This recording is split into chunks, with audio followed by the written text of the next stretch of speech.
Hello everybody and welcome back to Phoenix Wright, Ace Attorney Spirit of Justice.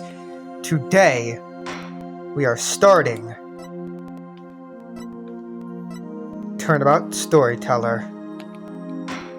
Let us begin. You get to see Athena's outfit too. Her costume.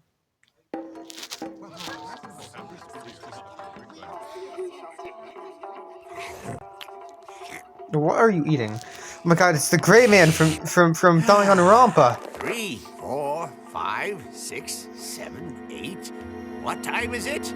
It's 9, 10, 11.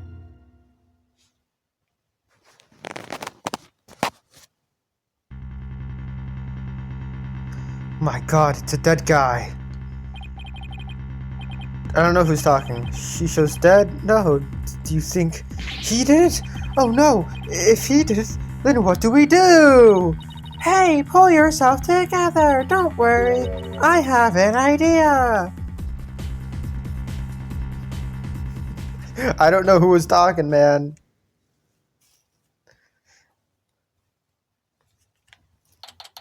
May 13th, 9:45 a.m. District Court. Defendant Lobby number 6. Actually, hold on. I'll wait. What the heck? Who brings the defendant to his own trial late?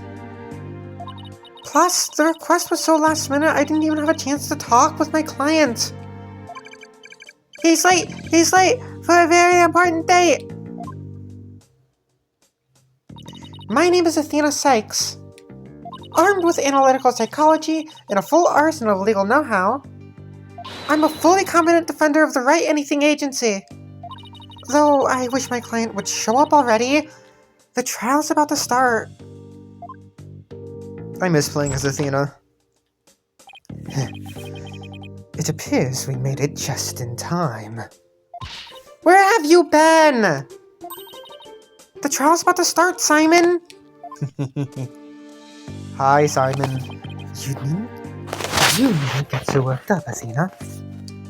His boldness can wait. There's no way he'd wait for me! Okay, let's look at the stuff in the court record now. My attorney's badge. Okay. It's lost that brand new shine. That just shows how far I've come. Simon Blackwell, age 29. A prosecutor who excels at psychological manipulation. As far as psychology goes, he's kind of like my senior, I guess. I'm gonna turn this down by 1. Because this is a lot louder than my current earbuds are a lot louder than the ones I had prior to record. No, that's what I have. That's what I have to put in my earbuds to record. It just makes the audio better. Taifu Tornado, age 70. A Rakugo storyteller of 55 years who is famous for his soba-based routines. He has 2 disciples under him in his troupe. Besides, why would I want to start off on the wrong foot with him right out of the gate? Dealing with such matters is part of being a lawyer, if I'm not mistaken. Yeah, well, covering for your lateness is not. Still but a rank amateur. I see. This is Simon Blackwell. He might not look it, but he's actually a prosecutor and a psychology specialist. He and I go way back. As for our shared specialization in psychology, we're both disciples of the same person, so to speak, but he's kind of my senior, I guess. I hate the refusal to say what happens in the last game. But twisted sense of humor, no, I wish he'd stop treating me like a child all the time. So, we're a Wright dono and Justice dono. Mr. Wright is abroad and Apollo is helping Trucy with her magic show. Didn't I tell you? They're what?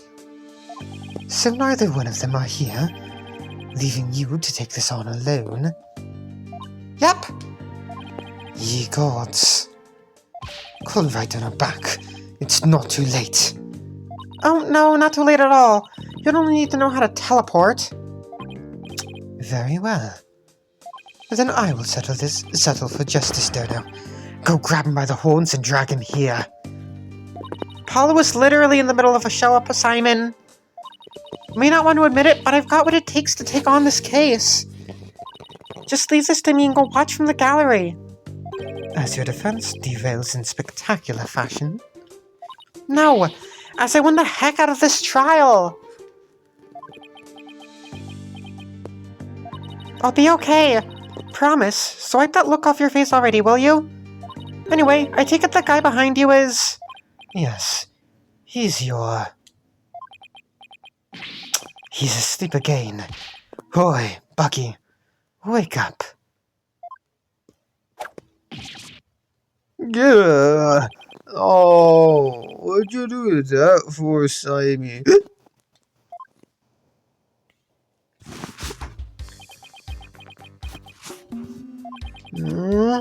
Who's this yellow chickadee?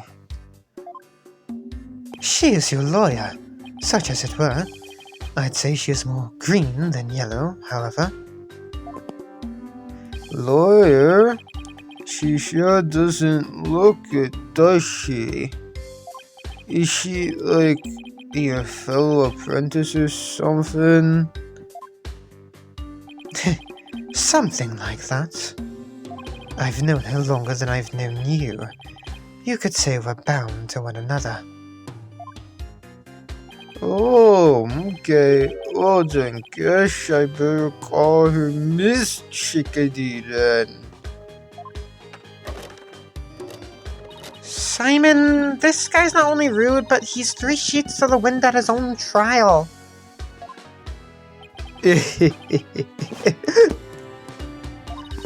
I know we just met, but I'm ready to give him a piece of my mind. Do as you will.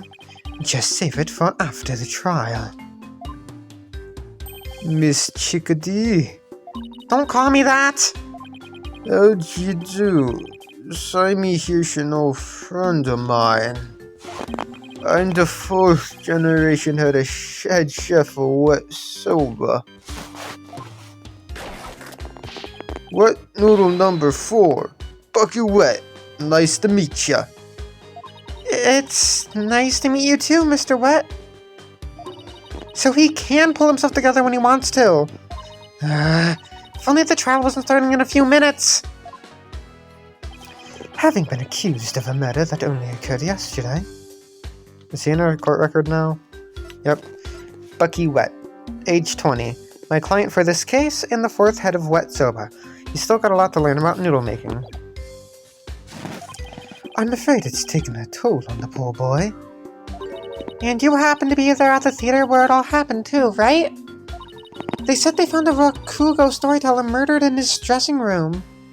Indeed. The victim, Master Storyteller Typhoon Tornado, was a long-time patron of Wet Soba. Master Tornado had been looking after Bucky ever since Wet Noodle number 3 passed away. I see. So the victim was kind of like a father to the defendant, huh? That stupid old fart. Like a father? No way. He was always station my soba. How dare you speak ill of him? Running your mouth like that is why they suspected you of his murder in the first place. Now, pull yourself together. Number 3 must be rolling in his grave. But Simon, the police, none of them believes me. They won't listen to me. It looks like he's still in shock from the whole ordeal. Don't worry, Mr. Wet. Everything's gonna be alright. I'm going to defend you with everything I've got. You're in good hands now. You mean, you believe me, ma'am? Of course. No matter what, I'll be leaving you to the very end. Gee whiz, Miss Chickadee. No, come on. I need you to shape up. Just like those al dente noodles of yours. Yes, ma'am. My soba is the freshest. Mr. What? Bucky, you great big pillock. So, how exactly do you know this guy? I used to frequent Wet Noodle, and still do, in fact. So I've known him since he was a lad. How old is he? He's only 20. That's why his father and Master Tornado were always so good to me.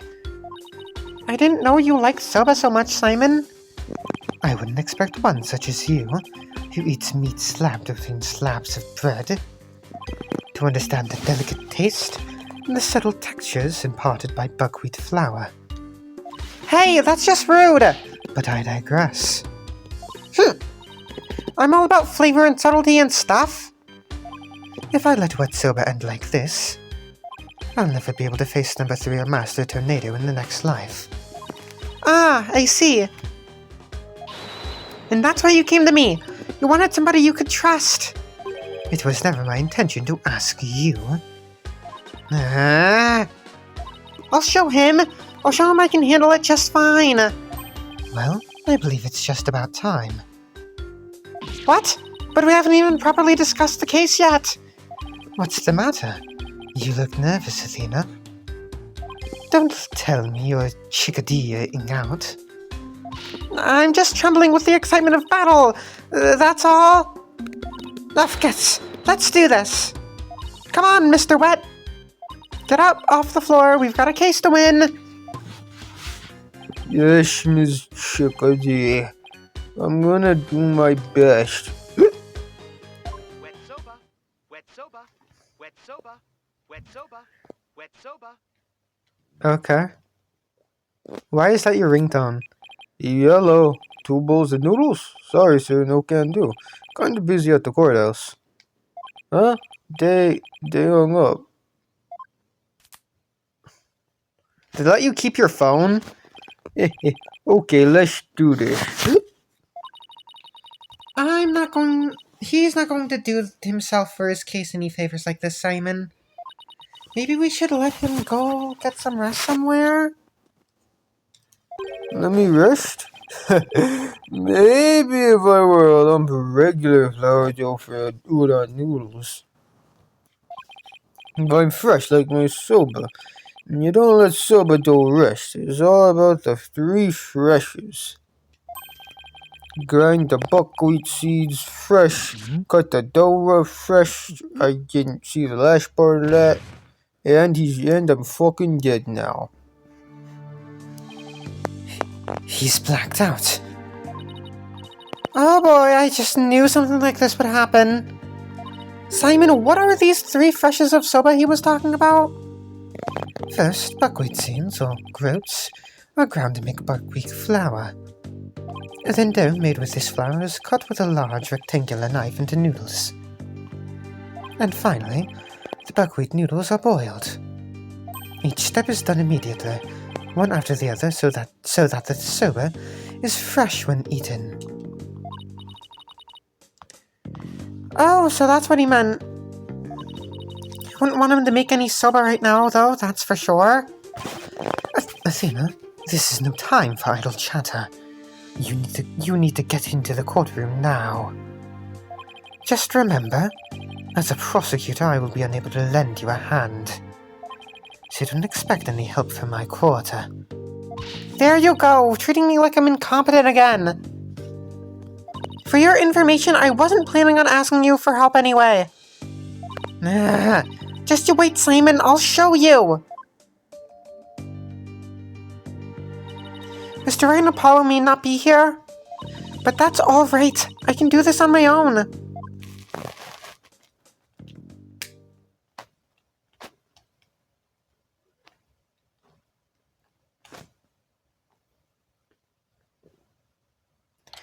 May 13th, 9:50 a.m. District Court. Courtroom number 4.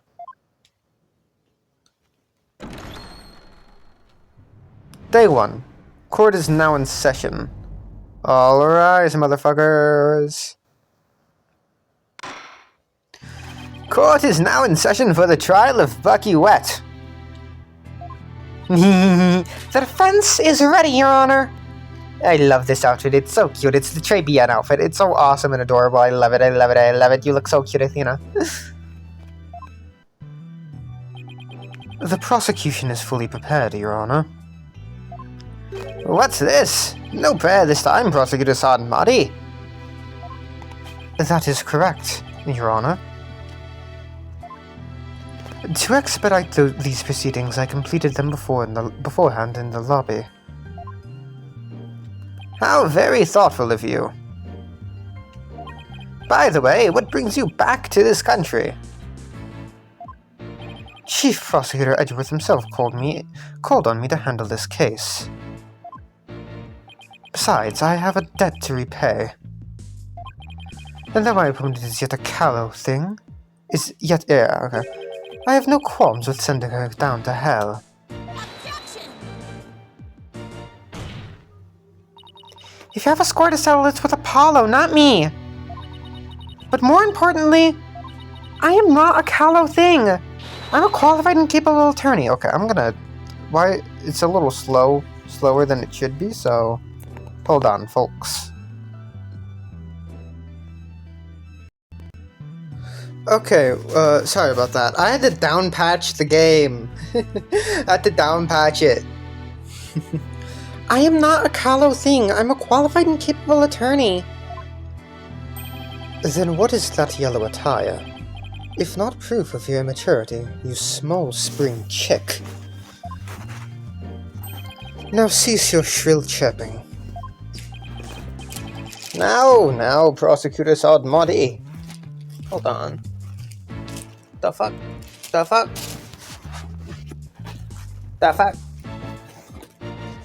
What? The fuck? Where did it go?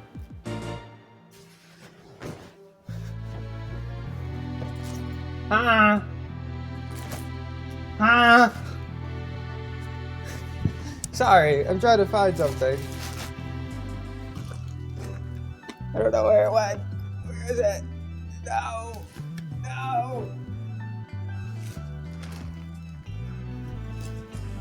Well, I guess for right now, I'll have to do without it.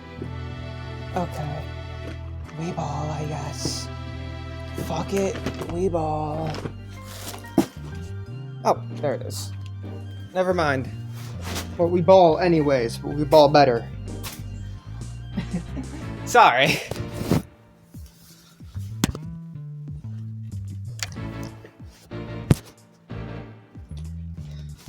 She is still only a teenager.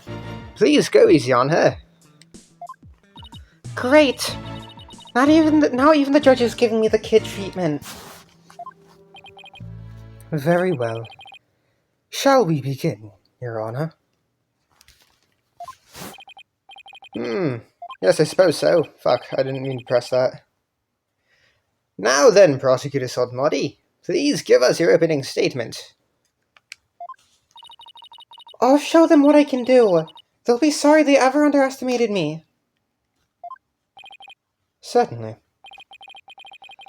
Let the last rites of the victim commence.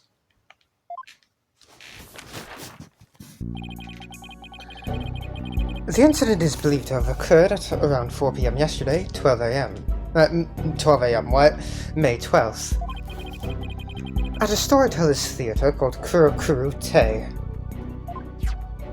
The victim was a great master of the Tornado School of Rakugo, or comedic storytelling. His name was Taifu Tornado. The scene of the murder was the theater's dressing room. It is accessible via the staff entrance hall and has an inner and outer sliding door. Backstage diagram added to the court record. The estimated time of death is between 2 p.m. and 5 p.m. The cause of death is suffocation, though how the victim suffocated is yet to be determined. The autopsy found nothing unusual in his lungs or stomach, and there was no murder weapon.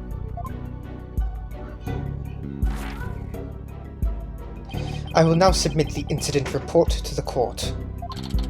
Crime scene report added to the court record. The crime took place in the theater dressing room. Master Tornado was found with his face thrust into a large soba bowl. Sorry, excuse me. Taifu's autopsy report added to the court record. The time of death is between 2 p.m. and 5 p.m. Cause of death is suffocation. I'm gonna... hold on.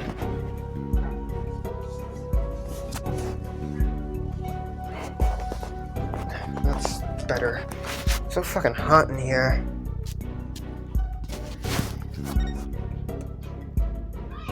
Prosecutor Sadmati, how can you name Mr. Wet as the culprit? Is that just... okay, that's that.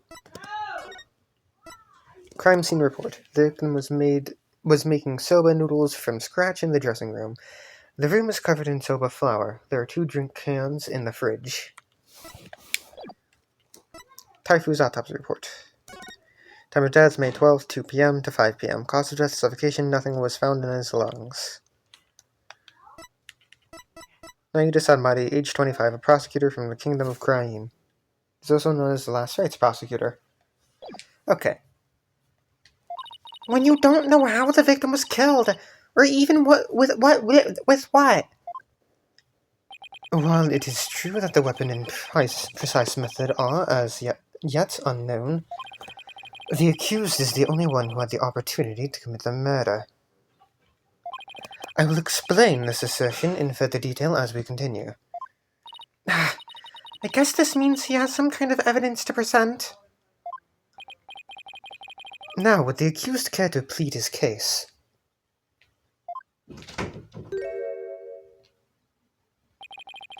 Come to think of it, where is the defendant, Miss Sykes? Sorry, Your Honor. But I'm afraid Mr. Wet isn't feeling very well and is resting in the infirmary. Surely it is the lack of a clear conscience that impedes him from facing this court. Great! Starting off on the wrong foot already. Mr. Wet is the head chef of a soba shop frequented by the victim. On the day of the incident, Mr. Wet went to the theater at the victim's request.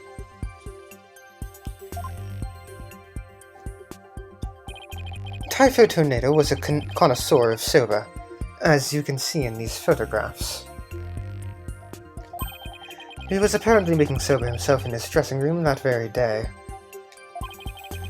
The soba we found at the scene is likely the soba he made there. Liking soba is one thing, but making it in a theater dressing room is a bit much, none? Master Tornado truly has a passion for soba, doesn't he? For a man like that to be murdered by a soba chef is simply unthinkable.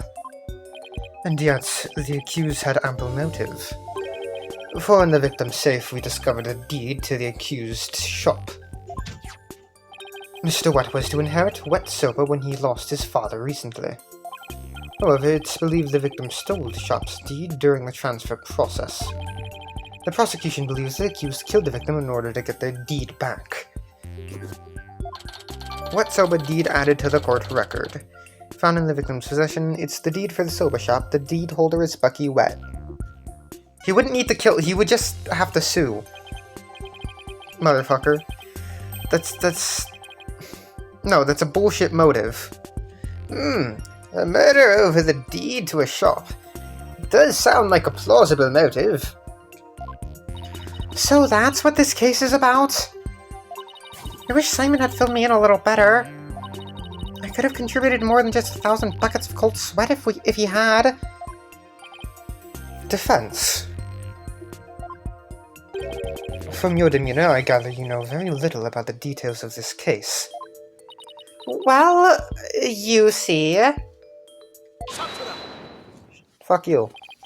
You are dishonoring the soul of the victim by appearing in the courtroom unprepared.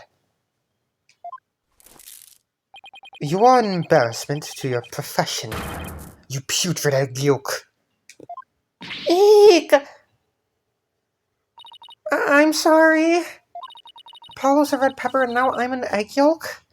What's Mr. Wright? I only just started and I've already been demoted from spring chick. I am ready to call my witness, Your Honor.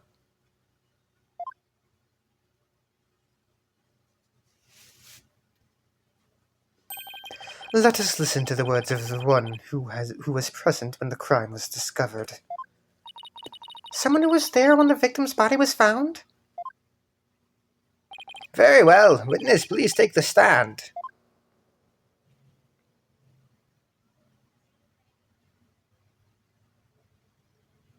Hi, Simon. Why aren't you at the stand? That's not the stand.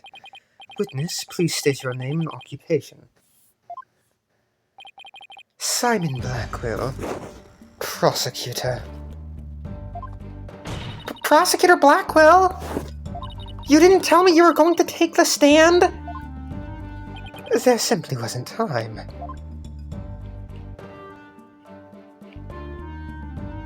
What a shame, Prosecutor Blackwell. Had you shared their damning scene, you witnessed beforehand with the defense, we could have moved this trial along and saved the victim's soul that much faster. The damning scene? What in the world did Simon see? Prosecutor Sodmody, was it? Before I give my testimony, there's something I'd like to confirm. By all means. This case involves rakugo, a very traditional form of Japanese comedic storytelling. Do you have enough knowledge of this art form to handle the case competently? I guess this makes more sense in the original Japanese. Are you implying that I am not qualified for this case? Not yet. I am simply trying to ascertain your familiarity with the topic. For now. It is a prosecutor's duty to learn the background of any case he takes on. I did some research on rakugo last night, and have grasped the overall idea of it. How much could you possibly grasp in a single night?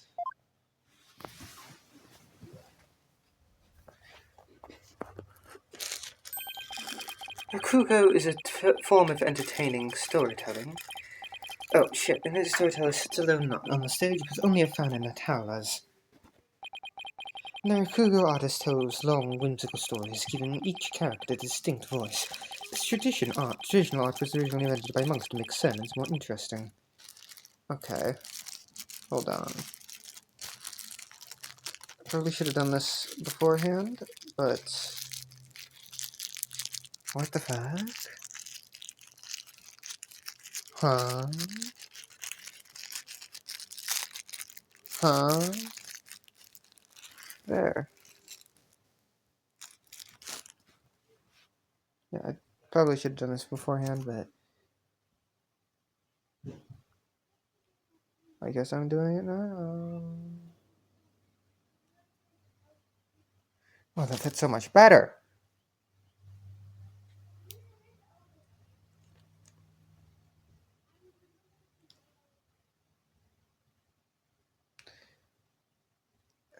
Sorry.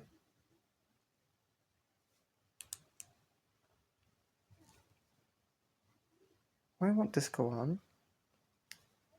There. Okay, sorry.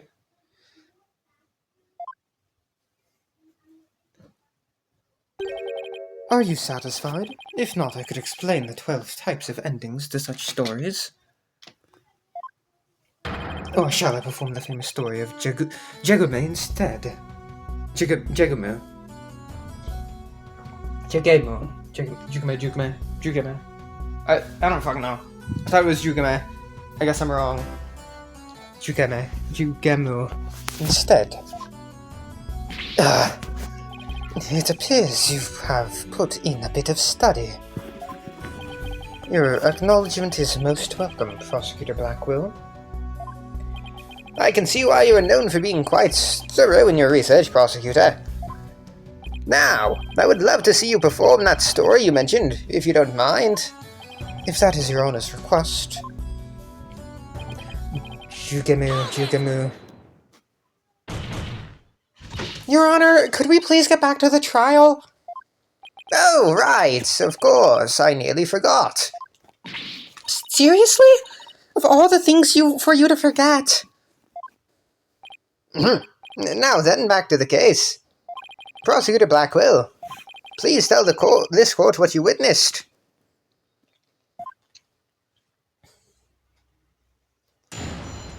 Witness testimony. What Simon saw. I went to the theater yesterday and arrived at approximately 4 p.m. I went straight to Master Tornado's dressing room to say hello. Bucky went into the dressing room thereafter, only to come storming out a while later. Master Tornado's junior disciple, Uendo, apparently then entered the room soon after. That's when Uendo discovered Master Tornado's body.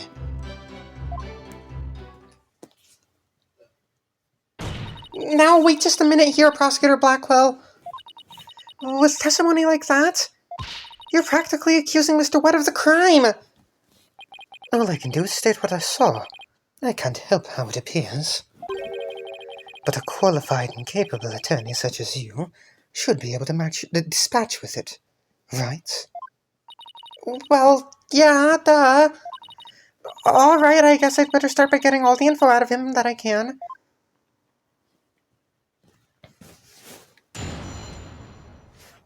Hi, Athena. I went to the theater yesterday and arrived at approximately 4 p.m. Prosecutor Blackwell, what did you go to the theater for in the first place? I went because I had received an invitation from Master Tornado. Here, see for yourself. It was a special show commemorating his junior disciple, Uendo's promotion. It was also an occasion to announce the boy's succession to the stage name of Uendo II. So what exactly does it mean to succeed to a stage name? You really don't know, do you? In the performing arts, a name succession is when an artist inherits a predecessor's name. I see. So there was another Uendo Rakugo artist before, and this disciple succeeded him, huh? And what exactly did your invitation say? It contained a simple letter of salutations, and an outline of the show's program. Oh, it appears Taifu Tornado was going to perform Takisoba, or Time Soba. He's famous for his masterful pantomime of eating soba, using only his fan as a prop. And Uendo was to perform Soba Sei, or Soba Glutton, a soba-themed show, I see! It seems you know a thing or two about Rakugo yourself, your boldness. The first to perform was the senior disciple, Geiru, followed by Uendo. And lastly, Master Tornado. Invitation added to the court record. The invitation Simon received from Master Tornado to the show commemorating Uendo's name succession and promotion. I see. So that's why you happened to be at the Storyteller's theater yesterday. Inside the envelope was a ticket to the show and a letter from the victim. The letter contained a simple greeting and a rundown of the show's program. Geiru was to perform her balloon act, then Uendo was to do his Soba Glutton routine, and finally Master Tornado was to perform his Time Soba routine. So what happened after you arrived? I went straight to Master Tornado's dressing room to say hello. And how did Master Tornado appear when you said hello to him? I went with the intention of greeting him, but ultimately, we didn't actually meet. You didn't see him? Why not? Geiru escorted me to the dressing room. but we heard the sound of Rakugo being performed from within. Thinking the master was rehearsing, we decided to wait in the hall until he was done. You heard Rakugo being performed in the dressing room? Yes, not just me, but Geiru as well. In other words, you can confirm that the victim was still alive at around 4 p.m. Correct. I couldn't hear him clearly through the doors, but I'm sure it was Master Tornado. I could tell because it was the time saver routine being performed in there. Not from his voice? What? So that means the victim was killed sometime after that. Bucky went into the dressing room thereafter, only to come storming out a while later. Please tell us in detail how Mr. Wet appeared at the time. Geiru and I were waiting in the hallway for Master Tornado to finish practicing. When Bucky appeared and entered the dressing room with his things. What happened after that? We heard what sounded like Bucky shouting inside the room. About 10 minutes later, Bucky came back out of the dressing room looking rather irate. This is most likely when the murder was committed. The victim was an elderly man. It would have been entirely possible to kill him within the span of 10 minutes. I better come up with some kind of counter-argument and fast. Master Tornado's junior disciple, Uendo, apparently then entered the room soon after. What do you mean, apparently? Didn't you see him go in? No, I couldn't. I wasn't able to see the dressing room door from where I was standing at the time. But Geiru was right in front of it, so I'm sure she saw it all. I see. And why do you suppose Uendo went to the dressing room anyway? He had just finished his routine, so he was making a courtesy call.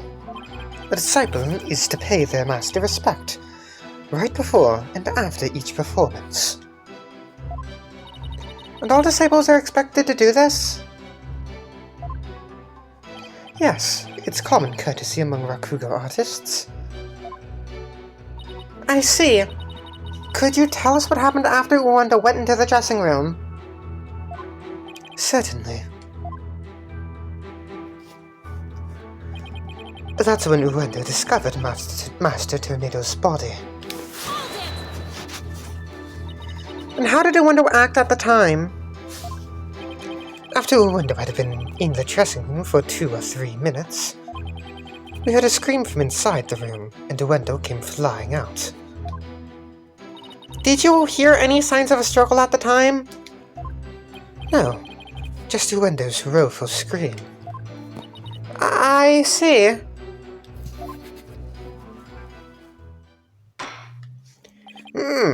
Well done, Prosecutor Blackwell. Your testimony has given us quite a glimpse into the sequence of events. Thank you, Prosecutor Blackwell. And now, please allow me to summarize your testimony. Fuck you. My testimony was already a summary, you fucking dumbass. While Prosecutor Blackwell and Geiru were in the hallway waiting for Master Tornado, the accused came along and entered the dressing room with some items in tow. He was heard shouting for a time inside the dressing room, and about 10 minutes later he came back out of the room, seeming rather angry. Oh, okay. A short time after the accused had come and gone, Uendo Tornado went into the room. A few minutes later, after having discovered the victim's body, Uendo gave a scream and came running out into the hallway from within. Prosecutor Blackwell and Geiru then ran into the room and saw the body for themselves. From the circumstances, it is quite clear that the accused murdered the victim.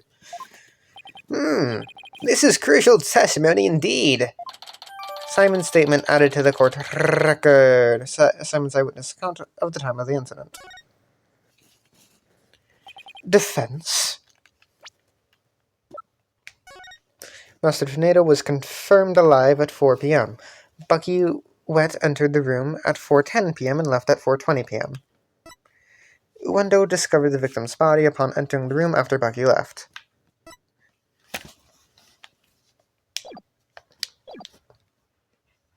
Defense. An eyewitness has given conclusive testimony. Why not let it all go now, and allow the victim his last rites? Not on your life! If Wendo went into the dressing room too, and was the first to discover the body, then who's to say he didn't commit the crime?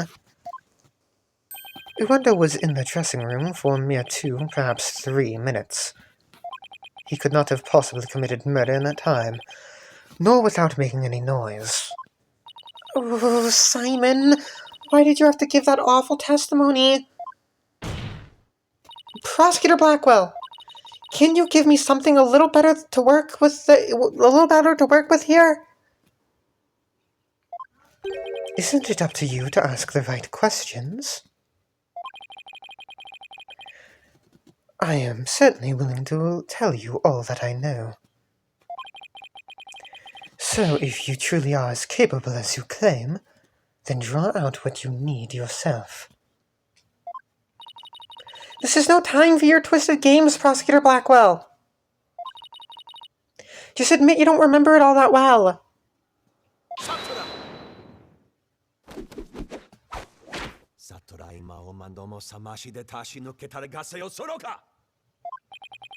Prosecutor Blackwell, watching you collude with the defense like this, I see that you are no prosecutor. Begone, witness! You shall haunt the sacred hall no more. How dare you treat me like some evil spirit to be exorcised? I'll remember this, you blackguard.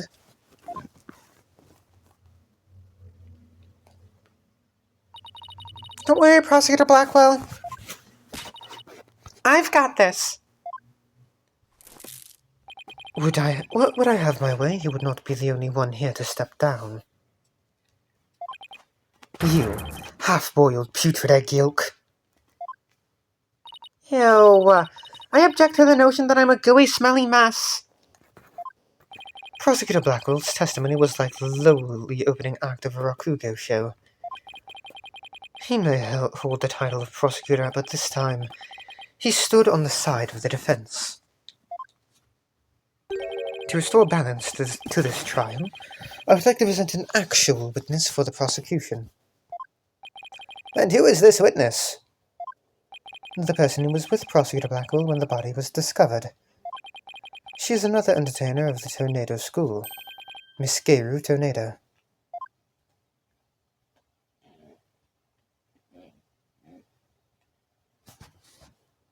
I like your shoes.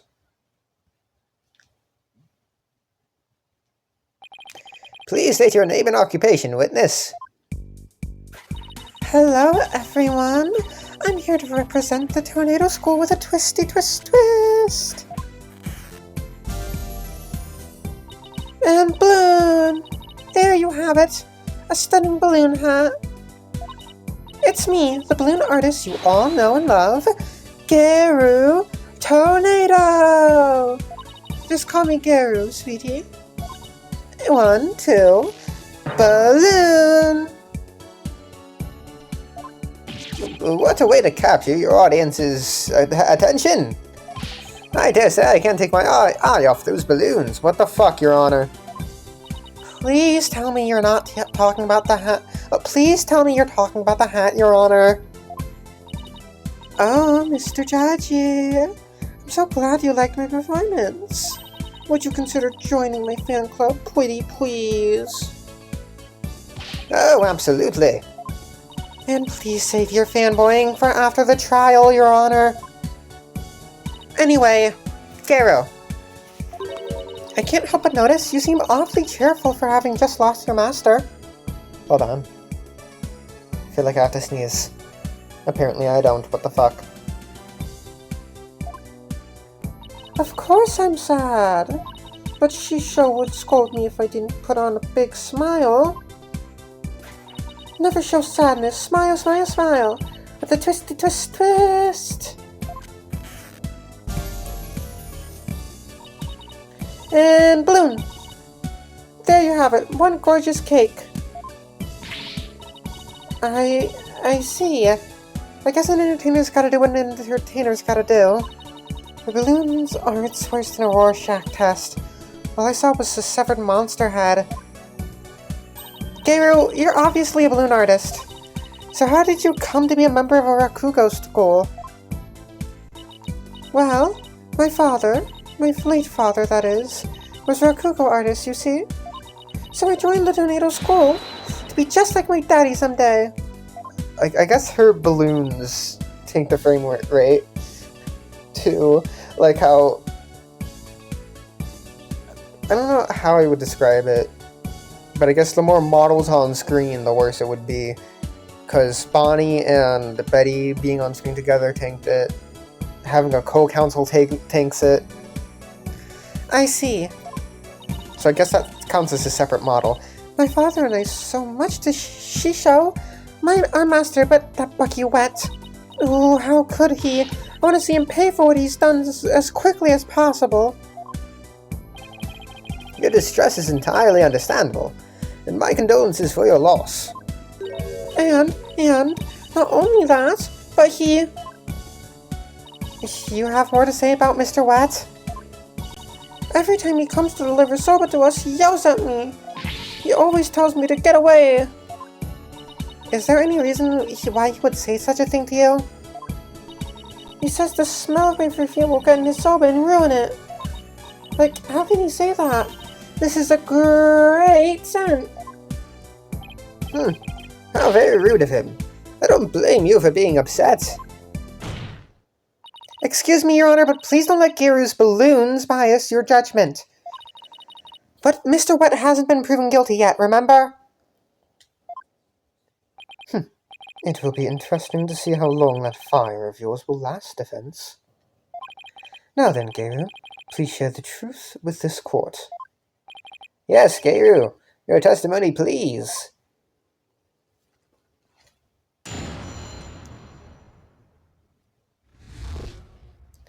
For the murder was discovered. From 4 p.m. to a little after 4:20 p.m., when Shisho's body was found, Simon and I were standing in the hallway in front of the dressing room. Before Wendo discovered the body, the only person who had gone in there was Bucky. Come to think of it, a little while before Bucky showed up, Jagemu was barking like mad.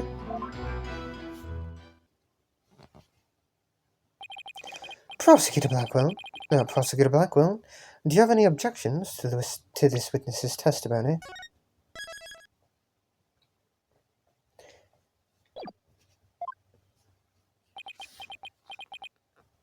No. Make up your bloody mind, sad monk Sodmoddy. First you exercise me, and now this.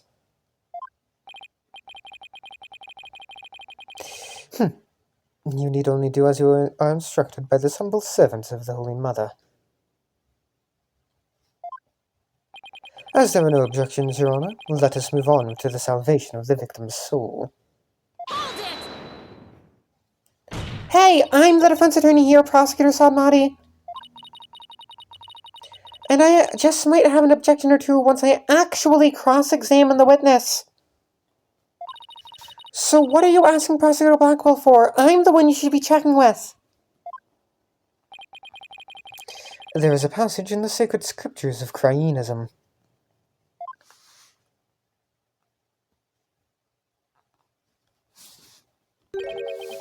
To stir the wind is beyond the power of a spring chick.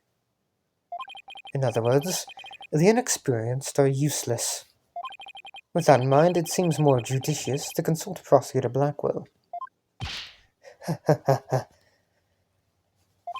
He doesn't even see you as an adversary, Sexter, now. Well, I won't let either one of you insult me. I'll show you I'm no inexperienced spring chicken. Your Honor, I'm ready to cross-examine the witness. I hope you can make Prosecutor Sadmati see you as a worthy adversary, Miss Sykes. I'll allow your cross-examination, so you'd better strike while the iron is hot.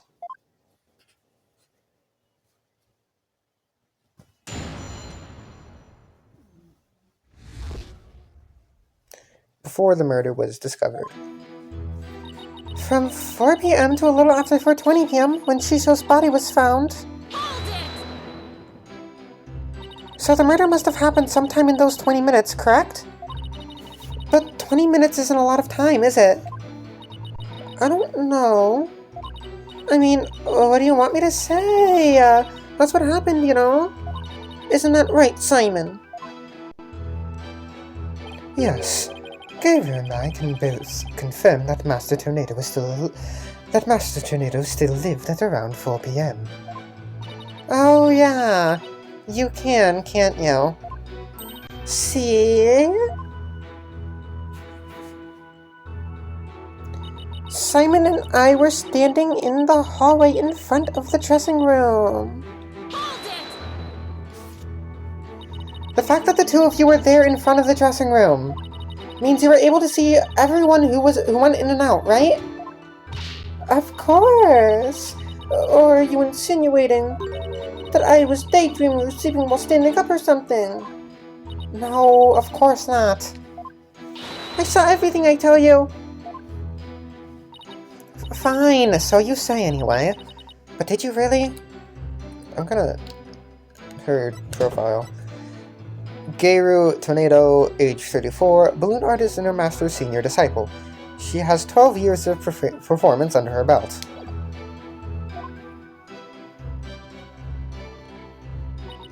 Before Luanda discovered the body, the only person who had gone in there was Bucky. Only the defendant knew when to entered around the time of the murder? That's right. That's why it must have been Bucky who killed poor Shisho. Let's take a deep breath, okay, Geiru? So, not a single other person set foot in the dressing room during that time. I already told you over and over, didn't I? There was nobody else. I must apologize on the lawyer's behalf. Even her memory is that of a spring chick's. Please overlook her transgression as best you can. Oh, I see. Poor thing. Hang in there, sweetie. Hey, who are you calling a bird brain, buddy? Come to think of it, a little while before Bucky showed up, Jugemu was barking like mad. Jugemu? That's my doggy. I keep him at the theater. Let's see. With a twisty twist. And balloon, there you have it. A cute little Jugemu. He's kinda creepy looking. Oh, but he's a really, really good boy. And why was Jigumu barking? Do you think it's because he saw someone suspicious? If so, then we have a new suspect in this case. Now why he was barking again? Oh, I remember. Because it was time for me to feed him. So I went to his yard and gave him some food. Couldn't somebody have slipped into the dressing room while you were doing that? Nope. The door out in the yard was wide open. I would have seen if anybody went into the dressing room. Prosecutor Blackwell, come down to the stand for a sec, please. How many times must I do this? You saw what Geiru was talking about, right? So why didn't you mention it before? I can't be expected to remember every minute detail. Well, remember them now, please! Did Geiru go out into the yard? Yes, I remember now that she went to feed Jigame. Okay, good outfit. I like that outfit a lot better than... Well... Okay. You're just wearing something over the clown stuff. But without the nose. And I saw her looking towards the dressing room quite frequently as well. Do you recall anything else? It looked as though she were feeding the dog a great quantity of dumplings or something. Jugemu couldn't finish them all, so he buried the rest in the corner of the yard. That's about all I can remember. Simon's statement updated in the court record. Simon's eyewitness account of the time includes additional info. It looks like Gary was telling the truth. So, before Becky came to the theater, Gary was outside feeding her dog a number of dumplings. The dog buried his leftovers in the yard.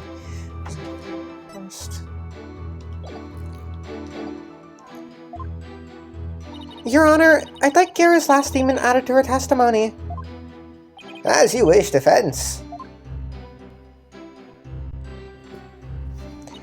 I was in the yard, but the door was wide open, so I could keep watch on the dressing room.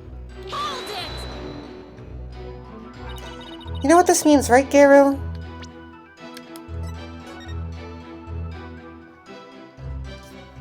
No, it wasn't.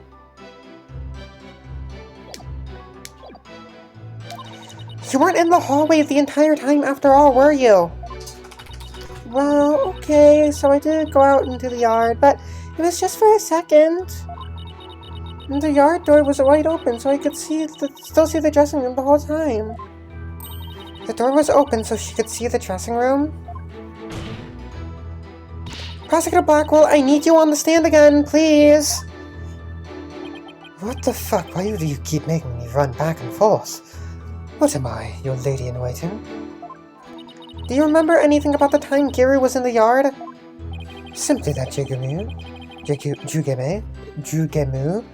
buried the food he couldn't finish in a corner of the yard. That's about all I can remember. Thank you! I didn't really need to hear about the dog again, though. When I finished feeding Jugemu, I returned to the hallway. And then I saw Bucky go into the dressing room. No question about it. Okay, so around the time of the murder, Garu and Simon were hanging out just outside the dressing room. Guess I'm going to have to find a flaw in there somehow if I want to get anywhere.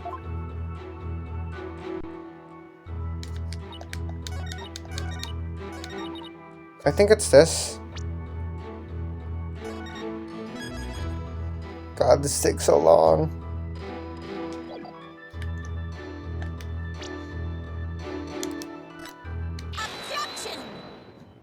Okay. We're not gonna... that was her only testimony in this part, so we're not gonna be seeing her for a while. Thankfully. So, you were able to keep an eye on the dressing room while you were out in the yard. Is that correct? That's right. The door out into the yard was wide open. Sorry, but that makes zero sense. Take a look at this diagram of the backstage area. There is a clear contradiction between this diagram and the witness's testimony. Oh. I'm afraid I don't understand, Miss Sykes. Please point out what contradicts the witness's testimony. Oh, okay. Kara was in the yard near the doghouse. Prosecutor Blackwell even saw her there. And while she was out there, the door to the yard had been left open. Ah, I see. Yes, if the door to the yard was wide open, as Garu said, it would have blocked her view, making it impossible for her to see the dressing room. What? No way! But even if there were admittedly a few moments Garuk was not keeping watch, how much would that really affect this case? It would greatly affect the case. From the spot Prosecutor Blackwell stood, he couldn't see the dressing room door either. Anyone could have entered the dressing room during that time without being seen. Eek! Garu, why did you try to hide the fact that you weren't watching the dressing room? What? Objection. Hide the fact? You speak as though you think she had something to do with the murder. Rather than deliberate deception, it was more likely a simple oversight. Right, witness? Well, I was so shocked by what happened, I was just confused, that's all. Even though she is trying to keep up a brave face as an entertainer, the truth is that she is being torn apart by grief. For her mind to be in turmoil is hardly unexpected. Yes, it must be very difficult indeed. To a disciple, one's master is akin to a real parent. Surely her shock is immense. The way this lawyer tries to pin the blame on this poor soul at the first opportunity. All I can say is, defense attorneys are heartless creatures indeed. But that wasn't what I was trying to do! Is it beyond your comprehension, defense? Your unskilled argument is scarring this witness even further.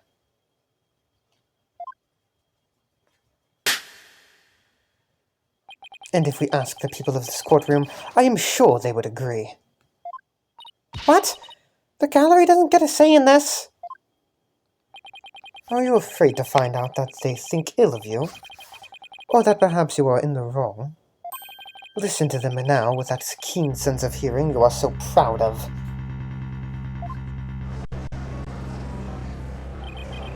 He's right. That was harsh. She didn't have to go that far. I feel kinda sorry for the witness. And why is the lawyer's outfit so yellow? It's orange! She's wearing a maid outfit, you blind motherfuckers! Also, that reduced a lot. The frame rate was so bad there. Garu, get the fuck out of my courtroom. No, I was just trying to find the truth.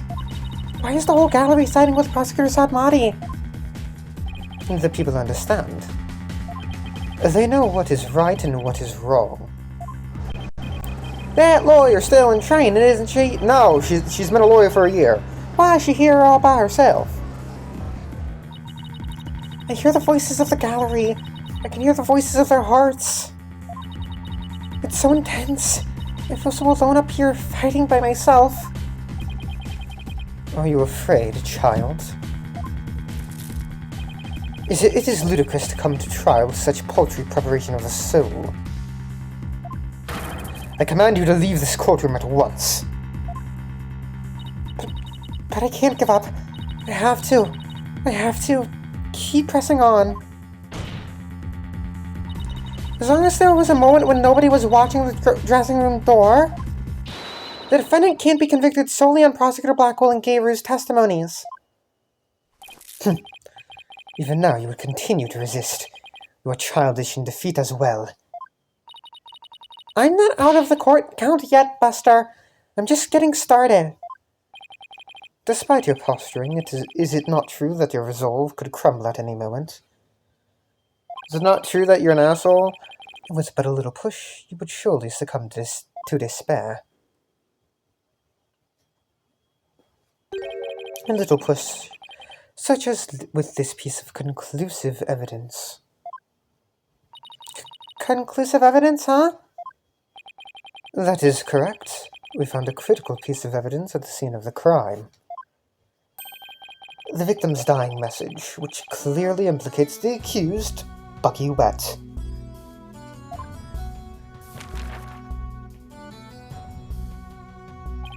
Look at these Japanese playing cards, known as karuta, lined up on the table.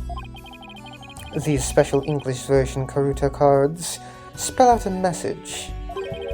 That message, what number 4? What number 4? Do you mean, what noodle for? Oh, What noodle for? My bad. What no for? What no for? Yes, what's noodle number 4?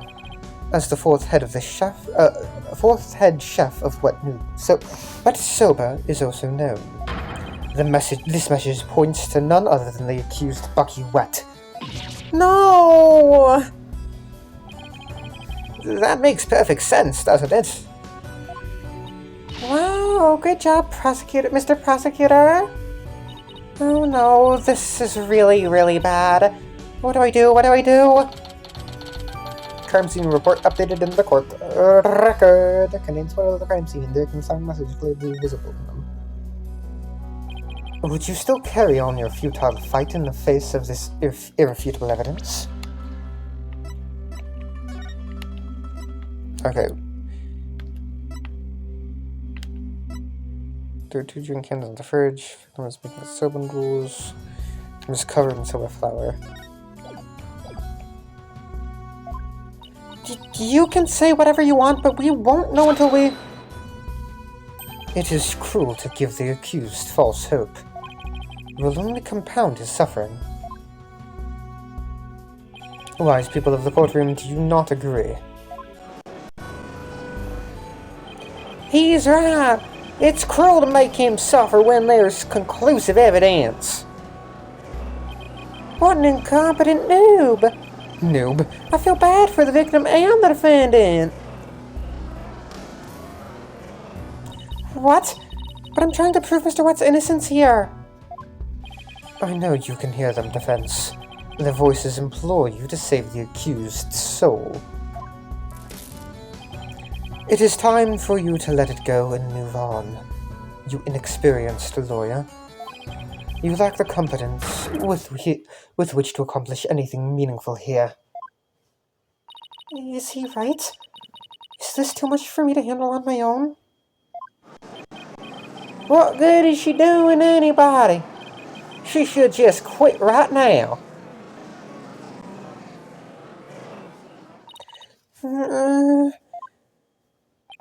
Now, defense, leave everything to this humble servant of the Holy Mother. Silence!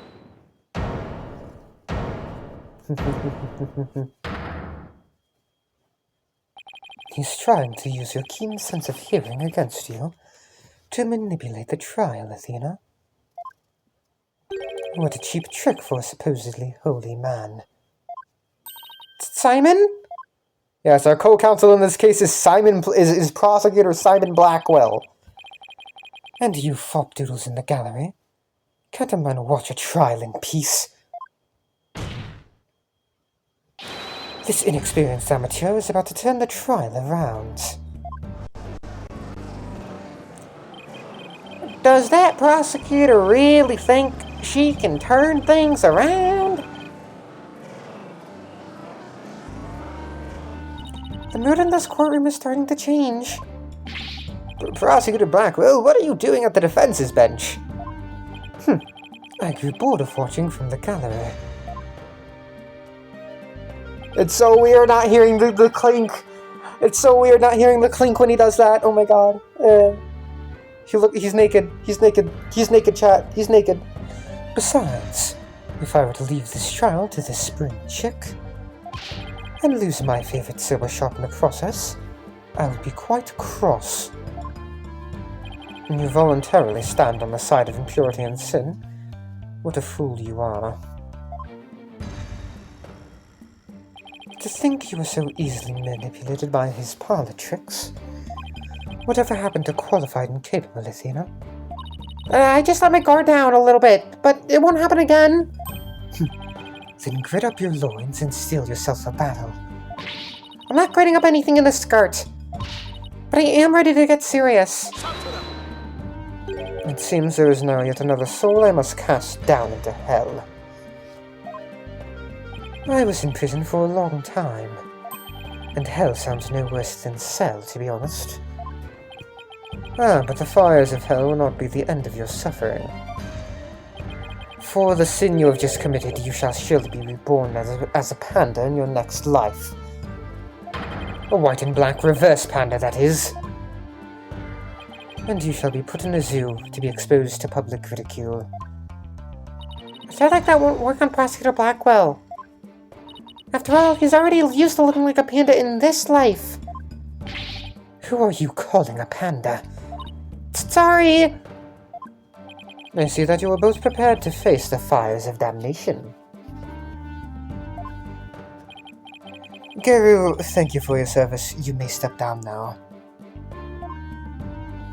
Okie dokie. Bye bye, balloon!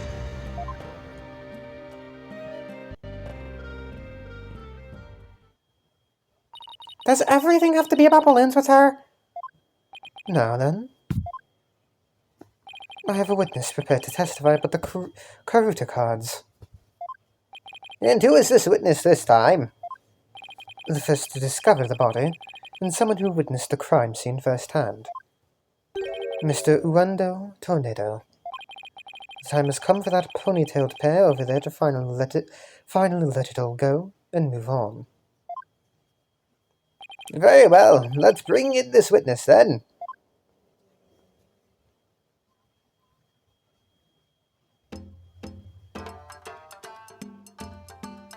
Hi. Witness, please state your name and occupation. Alright, and I'm going to take my break here. I don't think there'll be another break, so yeah. See you on a bit, guys. Okay, we're back. I am the Rakugo Storyteller Uendo Tornado. Even if my performance isn't worth watching, I will certainly watch my words. I wouldn't want to say anything thoughtless and get arrested. After all, that'd be Rakunono. Thank you, everybody. Good night.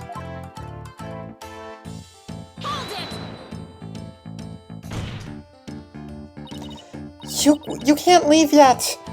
You've only just introduced yourself! Oh, my.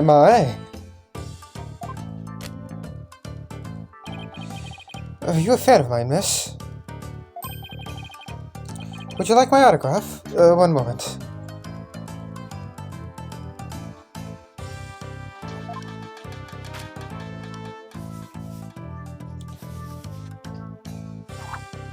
Oh. Ow!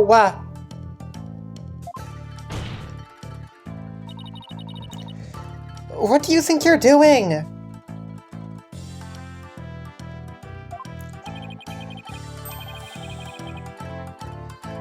No need to stand on my ceremony. My fan deserves a fan, after all. A fan for a fan. Nice one. Oh, why if it isn't Simon? How are you on... why if it isn't Simon? How are you on this fine day, sir?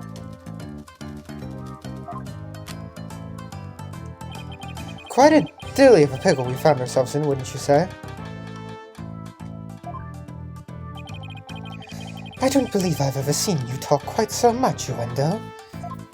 Never perform in a place like this, you know? I got butterflies here. Can't you see? Why do I always get the weird ones? Pardon me, witness.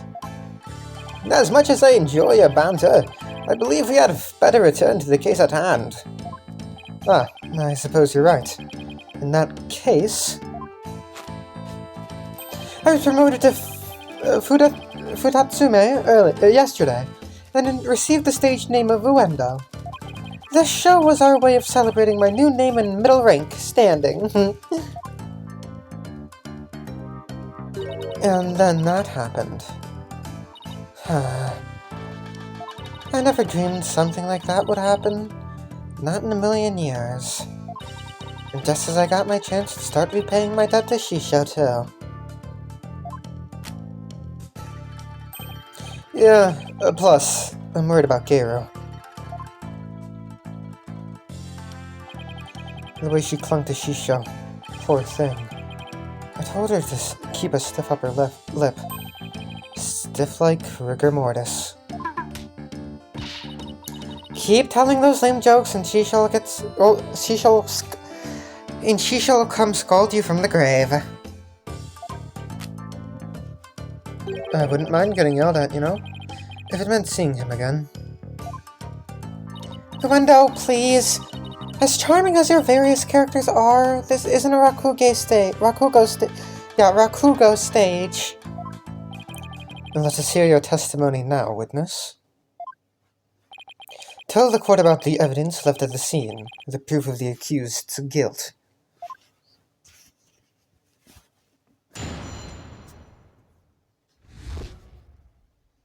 Shisho's dying message. I noticed Shisho's dying message right away. The stiff cards were right there next to the stiff, you see. Don't call the dead body a stiff. Hey no, enough with the silly puns already. Anyway, I got the meaning right away. I knew it must have been talking about Bucky. That was the Master's final message, left as he was drowning in soba broth. It's so like Shisho not to write Bucky's name outright. Plain and simple wasn't his style. Wow! That was certainly a more entertaining testimony than usual. The variety of characters performed by the witness was absolutely splendid. But he shouldn't be performing any characters in the first place, Your Honor. Innuendo, the murder weapon hasn't been determined yet. So how can you say that the victim was drowned in soba broth? It's obvious. All you have to do is look at the crime scene. He was found with his face shoved in a bowl. It's only natural to assume he was drowned in the broth for the noodles. Except we're not here to assume things, Uendo, so please stick to just the facts. My! It's so like a soba chef to kill someone this way, wouldn't you say? And with the Karuto message he left behind, it's clear Bucky Wet did it. Setting aside the issue of the murder weapon for now, that dying message certainly does seem to be irrefutable evidence. Indeed. It proves the absolute guilt of the accused. Even I've got to admit that I can't see how that message could mean anything else. Bucky used soba for the deed. All to get back to soba shop deed.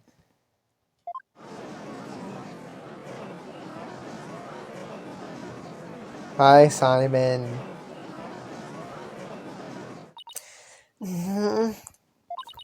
This testimony makes Mr. Wet look super guilty. I have to do something. That's his conclusive evidence. What a farce. What do you mean, Simon? What's this? I thought you said you weren't planning on asking me for help. I did, and I won't. Thank you very much. My God! Whoever keeps trying to connect to my fucking controller when I play these games, I hate them. No! Okay, well, I guess we're going here right now. Disconnect. Okay.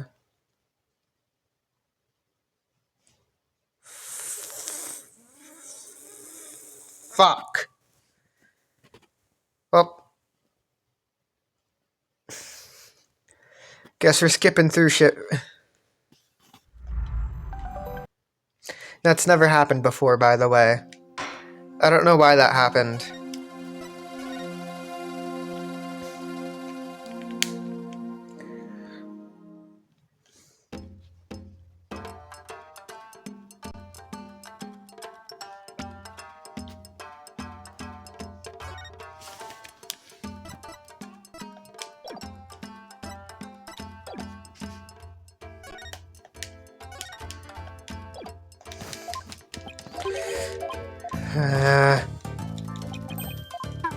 I don't like doing this.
Back at the testimony.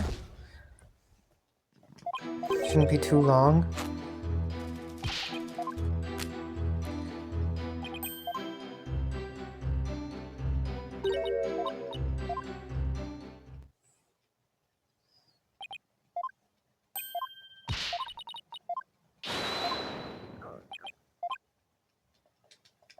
What the fuck? Did it again.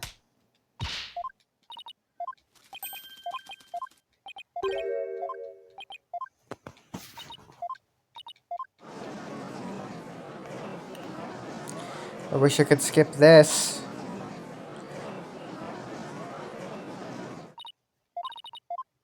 I don't like how long that is. Because in the original trilogy, well, in the 2D games, it goes by very fast. That's just conclusive evidence. What a farce. I thought you said you weren't planning on asking me for help. Didn't you? Well, thank you very much. Simon must have found an inconsistency in the testimony. I'd better listen carefully and try to see what he found.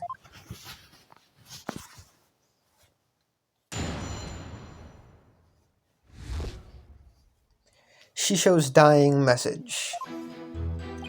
I noticed Shisho's dying message right away. I wonder, when you saw the cards on the table, what made you think they were Master Tornado's dying message? Well, if it was a coded message right there next to the body. I'm sure anybody would have thought that they were there to name his killer. I love murder mysteries and often watch them on TV.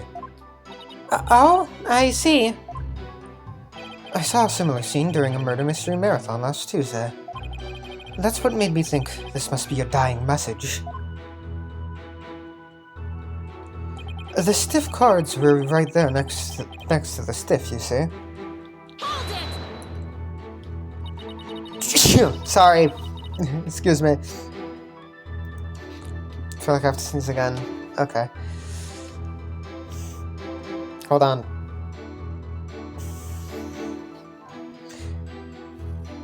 The cards were on the table your master's body was slumped over, right? You must have been surprisingly calm to notice them at the time.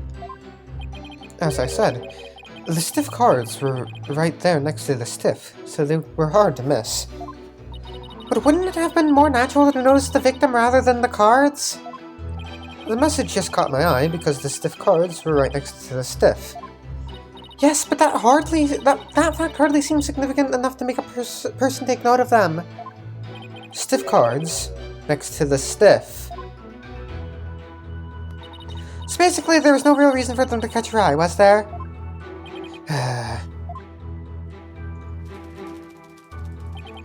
Hey now, enough of the silly puns already.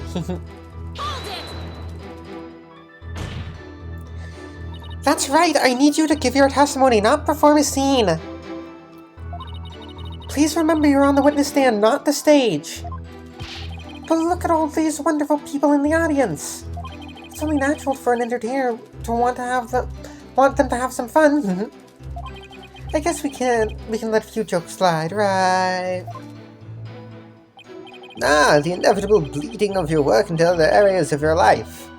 I know how that is. I find myself being unwillingly judgmental in my personal life, too. Right. That's exactly what I'm talking about. Well done, Your Honor. Guess you can't judge by its cover. Oh. I advise the defense not to be so critical of the witness. Yes, Your Honor. Much obliged. Anyway, I got the meaning right away. I knew it must have been talking about Bucky. The cards do spell out wet number 4. But I guess I'm gonna say wet number 4. Which could be interpreted as wet noodle number 4, I guess. I suppose you took this to mean Bucky wet? There's only one wet noodle around here. And you've seen that giant 4 on his back? It's the only interpretation that makes sense. Yeah, I guess so. But wait a minute! What is it? What if there's another wet noodle in the area?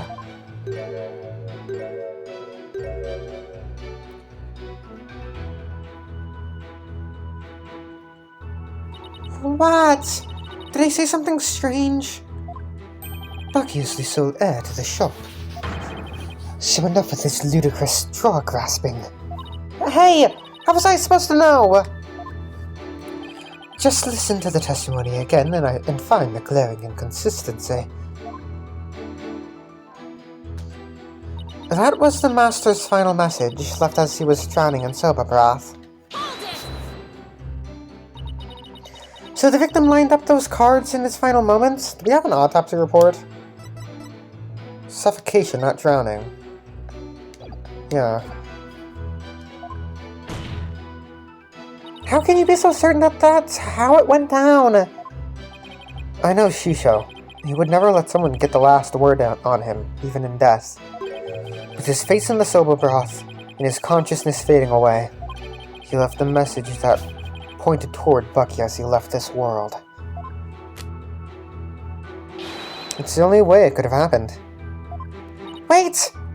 The only way? Now you just speculated! Speculating! Look, a dying message is something you leave as you're dying, right? I saw a scene like that in a detective show. Even though we have a saying in my country, science is more precious than diamonds. Please do not speak any more than is necessary. But talking is my livelihood, you know? I talk all the time, this and that, truths and untruths. I can't stop myself from talking. Hopefully he'll stick to the truths without any of those untruths.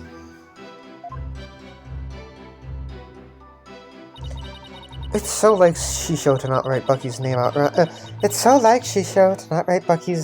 Name outright. Plain and simple wasn't his style. But don't you think it's strange? Could a dying person really leave such a convoluted message? Even in the throes of death, it was in Shisho's nature to throw in a twist somehow. Truly the consummate of entertainer till the very end, don't you think? Was he really that great of a man, Simon? It would have been no easy task, to be sure. But who knows? He wasn't an entertainer for 55 years for nothing. If I ever bite the big one like that, I want to leave a message as good as Shisho's. Well, let's hope it never comes to that. Simon, or all Rakugo artists like this? It's hard to say. It could simply be the eccentricity of an entertainer. Or perhaps he's hiding something. Well, he doesn't have to entertain people in a court of law.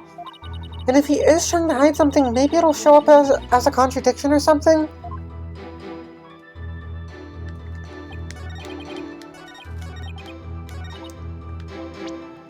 That's impossible. Objection! There's a contradiction in Nuendo's testimony. And would you care to explain where, Miss Sykes?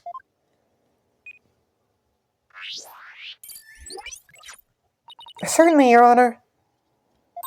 According to the autopsy report, nothing unusual was found in the victim's lungs. Ah, yes, it does say that, doesn't it?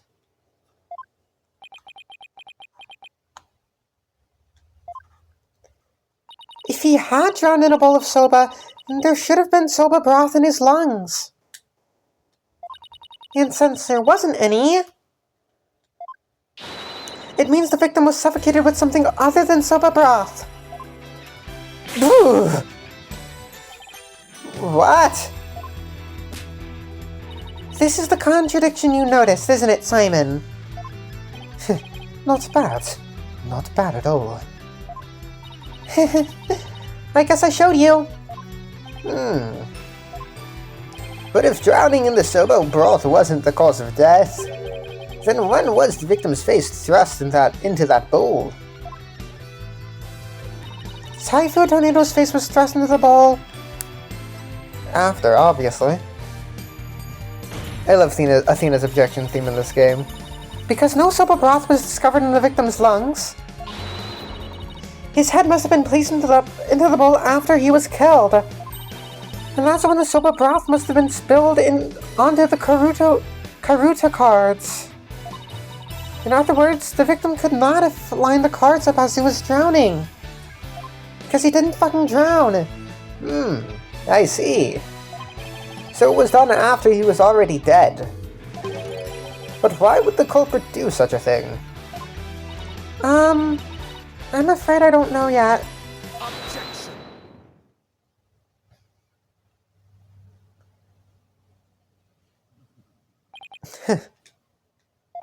You boast of psychological expertise, yet you cannot determine such a simple motive. My sides are liable to split at the absurdity. What? And I suppose you know why? Of course. Desecrating the body in that manner indicates a strong sense of enmity on the part of the perpetrator. Yes, that does make sense. It certainly paints a clear picture of the culprit's intense feelings toward the victim. Feelings of resentment over the theft of the soba shop's dead deed, no doubt. Just great. Now the judge has even more of an unfavorable impression of Bucky. Silence. Must you come undone at every juncture? If the culprit had time enough to set up Master Tornado's body, do you think they would have honestly failed to notice the dying message? Good point. The cards were right in front of his body after all. Rationally speaking, there's no way the culprit could have missed that, huh? Objection. But was the accused rational at the time, given the way he stormed out of that room? Silence. Never mind that. I have something more important to ask Guendo. Me? You saw the Karuta cards firsthand, did you not? I didn't say. I only mentioned him not having the clinking noise because he doesn't have the cuffs. But it's also just weird seeing this man here on the defense side.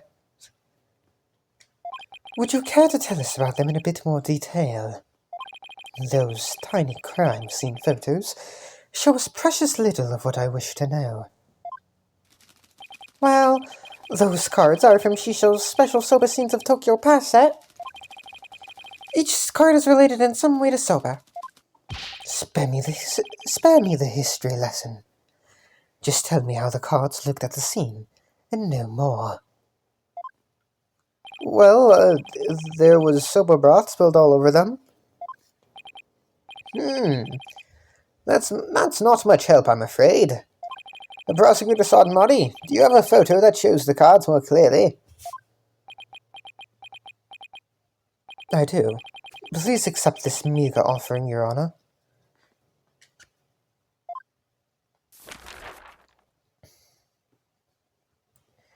Oh my, what delightful-looking cards!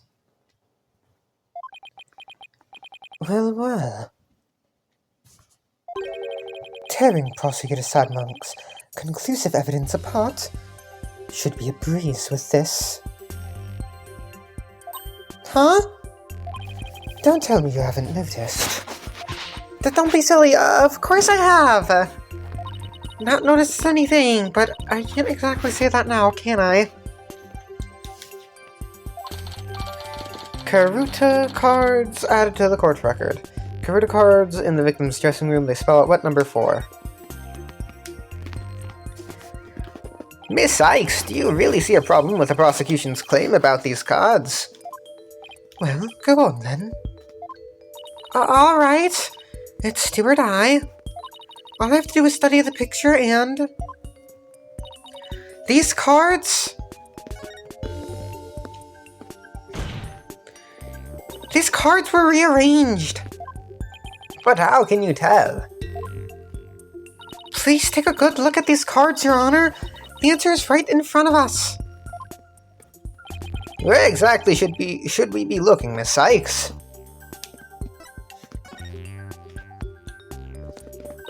Please focus your attention on the soba broth stains on these cards.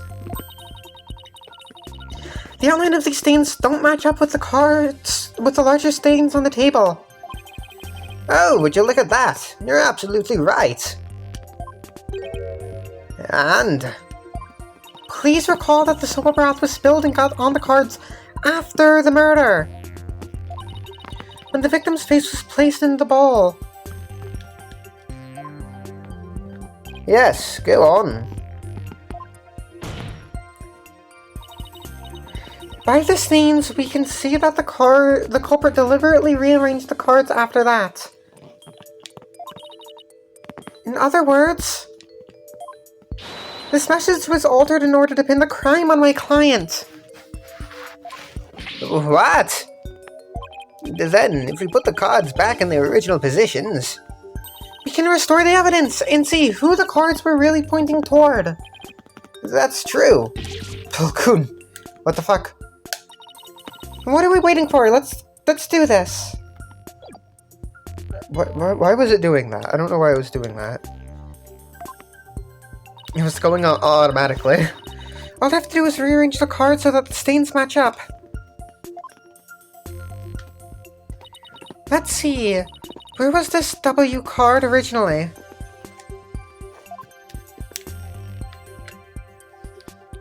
Okay, well I can't fucking use my controller for some fucking reason. Here. Perfect, okay. The H card is next. Let's see, where was this H card originally?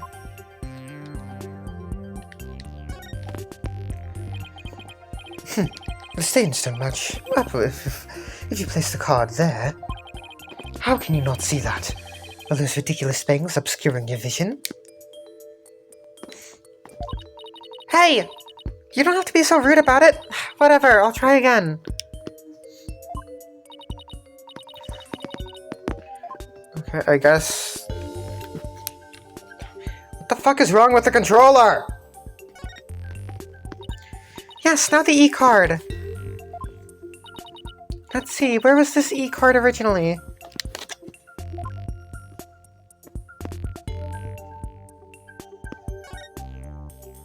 A perfect match! Next up is the T card. Let's see, where was this T card originally? Okay, this one was here. Great, that fits right in there. Now the N card. Let's see, where was this N card originally? Okay, now I can use it. There! That looks good, now O. Let's see, where was this O card originally?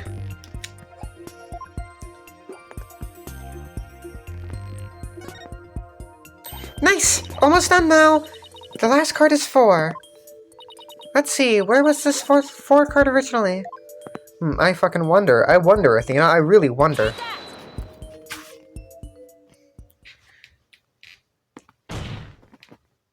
So the message, wet number 4, which originally supposed to say Owen 4th. And this original message is our clue to the identity of the true culprit. What? That indignant look on Prosecutor Sadmonk's face is positively priceless. This is absurd. So it was originally Owen 4th. It wasn't wet number 4. Maybe the lawyer is smarter than we thought. Order in the court! Well, I never would have imagined that there was more to these cards than meets the eyes.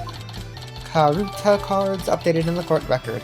Karuta cards in the victim's dressing room. They originally spelled out 1/4, as shown. So, now that that's settled, what does this 0-4 mean? Wait, am I... Who else do you suppose is to provide an explanation? Of course it's you. But I hadn't thought that far yet. Change the cards around all you like, but if you cannot explain what the message means, then it is as worthless as you are, defense. No!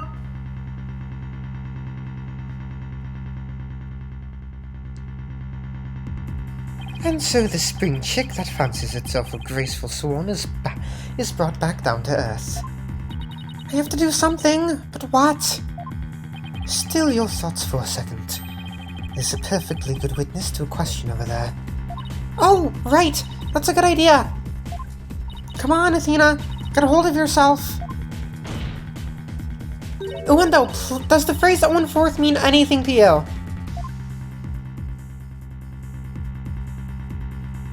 No.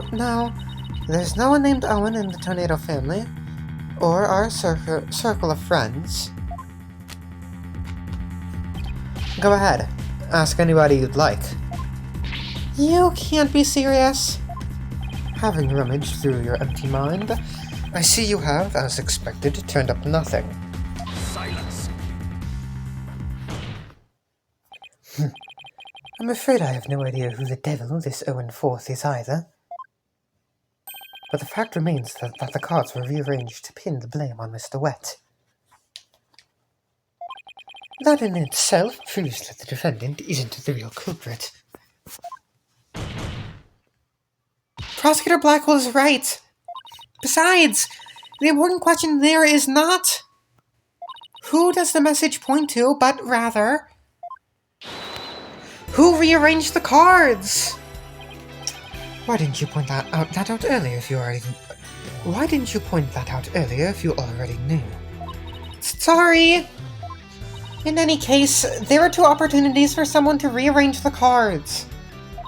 The first was when Mr. Wet entered the dressing room.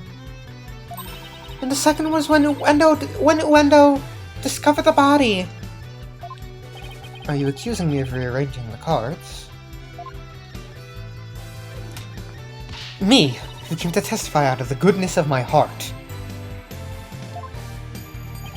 Well, you didn't exactly come running out screaming straight away, did you? Even a mere 2 to 3 minutes is more than enough time to get up to some devilry. So what exactly were you doing in there, Wendo?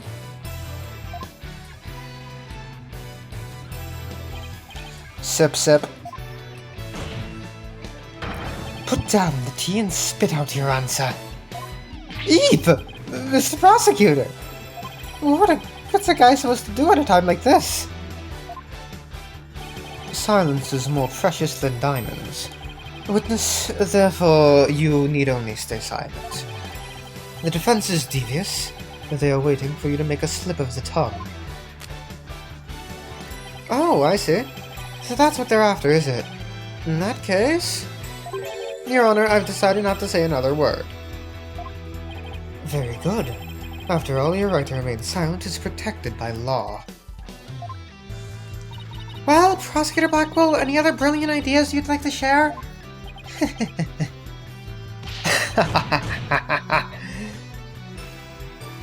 Did you hear that, Psych Stono? A Rakugo artist who's afraid to speak. Who's ever heard of such a thing? Are you trying to taunt him into talking? Such a petty trick will never work. That's right. I'm not going to fall for it. I'm only asking to hear your story. Besides, is it not your job to tell your tales if... Besides, is it not your job to tell your tales if there's an audience to listen? Even so, I have the right to refuse to answer. The more you keep quiet, the more we want to talk. That's simply human nature. Isn't that right, people of the gallery?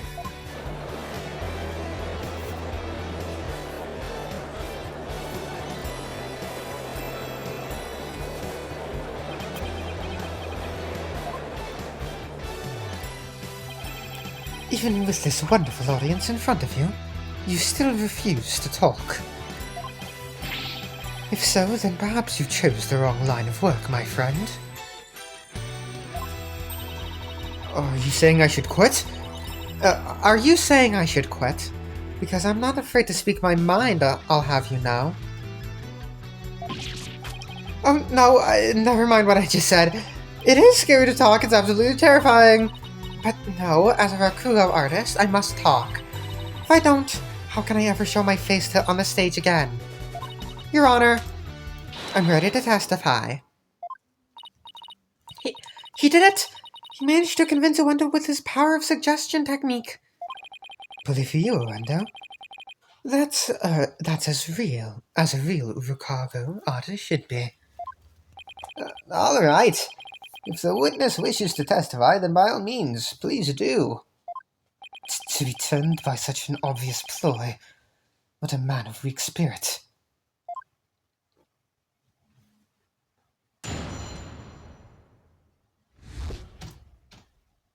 In the dressing room. After my performance, I went to visit Shisho.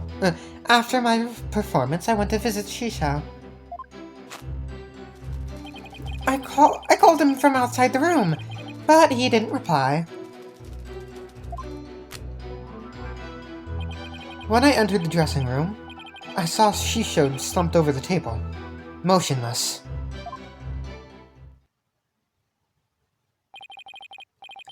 From what I can tell, there do not appear to be any inconsistencies in your testimony.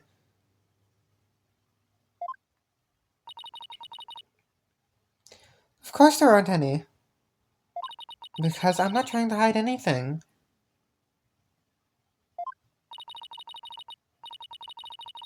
Prosecutor Samadi is right. I don't see anything inconsistent either.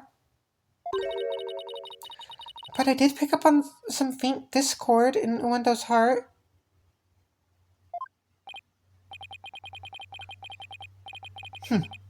Ponder all you would like, defense, but it is pointless. Your Honor, I believe there is no need for further deliberation. Hold it! I disagree, Your Honor.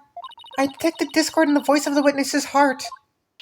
That's a clear indication that Uendo is facing some sort of inner turmoil. Are you saying what I think you're saying, Miss Sykes? Yes, Your Honor.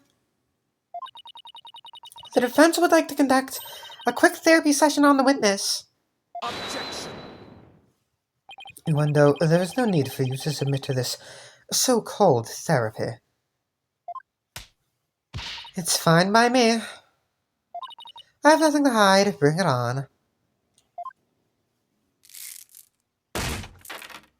Impetuous fool. Why will you not listen to the guidance of this humble servant of the Holy Mother? If the witness wishes to proceed, I see no problem, prosecutor.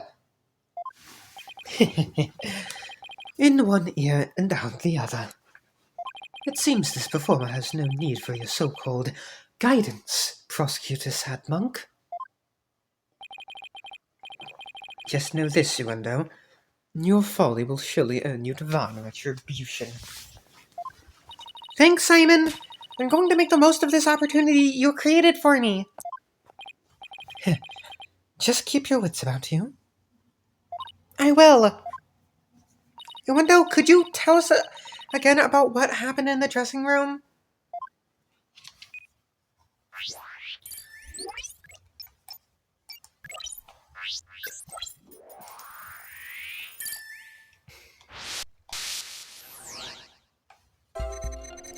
After my performance, I went to visit Shisho, called him from outside the room.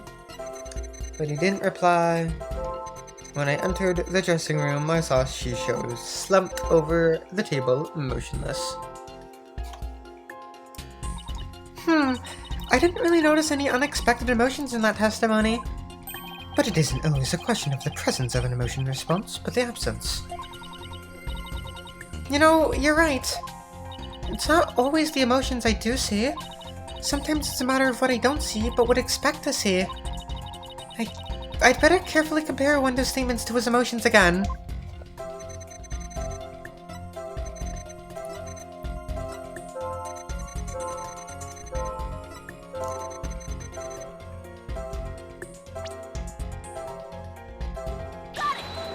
No. Okay. Wendo, something here just doesn't match. Match? Match. Ah, I see. Match, as in... manage to assert a thoughtful, calculated hypothesis. In other words, you are something here that doesn't match, correct? It appears you've met your match. No worries. That was just one match. There's still the rest of the game to go. Surprise? No. Oh, seeing his body. Okay. That's probably it.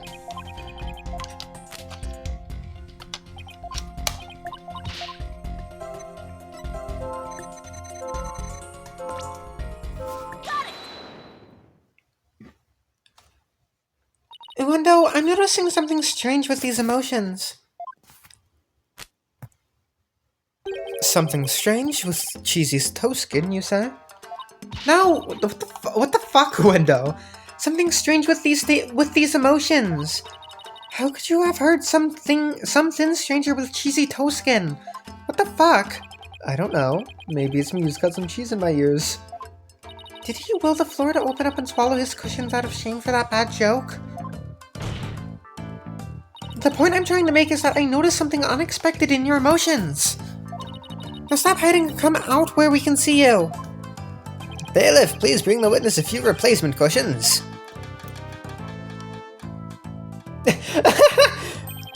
So, what was this unexpected thing you noticed? Oh, come on! His Honor said a few cushions, not a few dozen! Now that we've all had a good laugh, please continue, Miss Sykes. Who's laughing? Focus, Athena, don't let yourself get rattled. When you entered the room and saw your master slumped motionless over the table, you weren't the least bit shocked, Wendo. Don't you think that's a little odd? Is it, though? The lack of surprise means you were prepared for what you saw. And I think I know why. The reason Wendo wasn't shaken when he saw his master's dead body is because...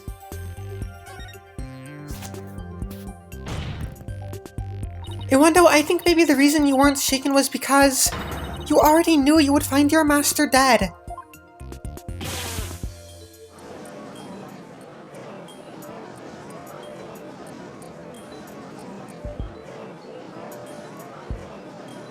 What? What kind of thing is that to say? You've got it all wrong. Oh, right, I just remembered something. I thought Shisha was just sleeping when I first saw him. Did you now?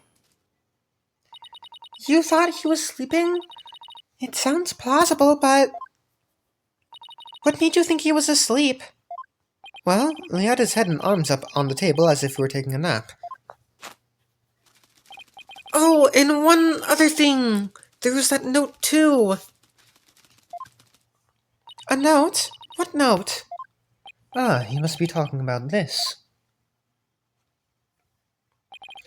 It appears to have been written by the victim. Allow me to read it. Resting, do not disturb. Yes, that's the note I saw. After reading that, who wouldn't think Shisha was napping? That is a pretty reasonable assumption. You've gotta be kidding me. Taifu's note added to the court record, a note thought to have been written by the victim before his death. That's right. I saw this note, so that's why I thought Shisha was asleep. I want to change my testimony to include that statement. Alright, I'll run an update.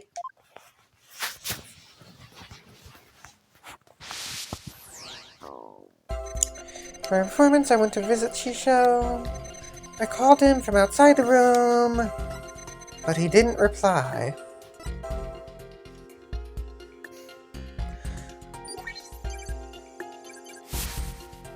When I opened the door, I thought he was sleeping. But something seemed off, so I rushed over to him. I was shocked to find him dead. I couldn't believe my eyes. There was one emotion that seems out of place given the Wendo's actions and statements. I wonder why he felt that particular emotion then. If you've noticed something, then hurry up and point it out already. I know, I'm just trying to be thorough. That's all. Looked to me like you were just being timid. I was not. You just watched me pinpoint the heck out of his emotions.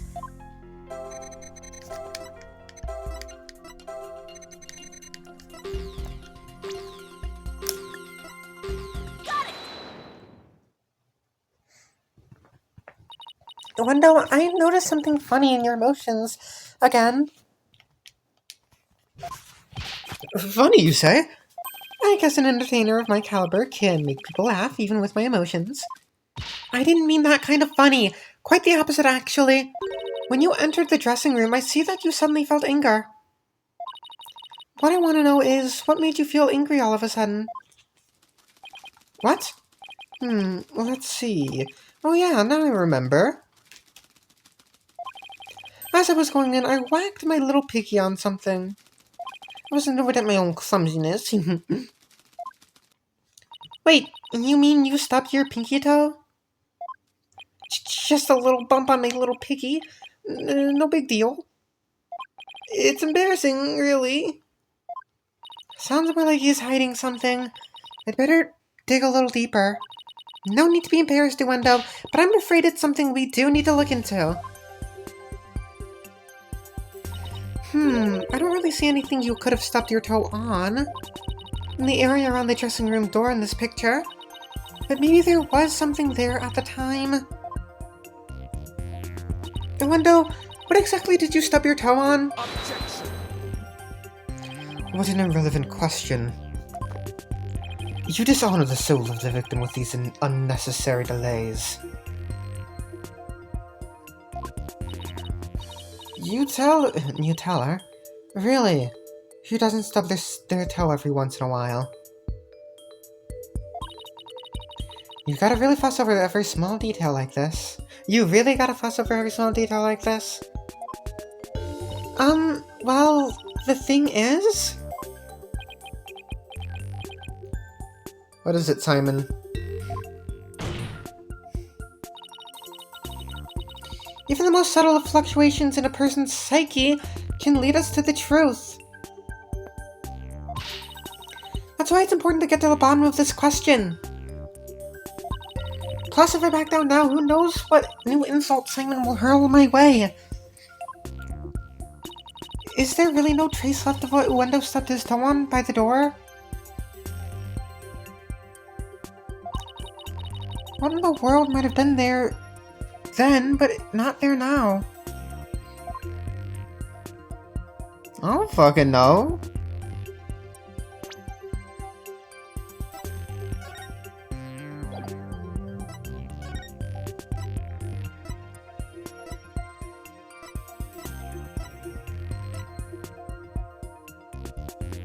Oh, the TV. Okay. I see.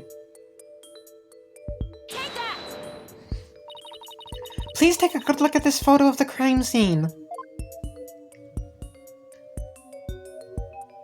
Do you see it? This long track that goes from the door all the way across the room?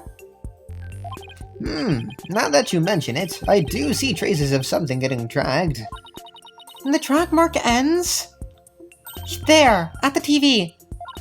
This implies that the TV was originally by the door. I'm convinced that this TV is the object the witness stubbed his toe on. Well, Window, how about it? Yes, you're right. It was the TV. There! The noise level dropped again! Yes, I stubbed my pinky toe on the TV. But what of it? Why is this so important to you? So the noise went down, but it hasn't completely disappeared yet. Which means he's still hiding something. Okay, then let's try this tactic instead. I wonder, why was the TV moved there? Shisha must have moved it so we could watch my routine. But what a place to put it. Right in the middle of the doorway like that.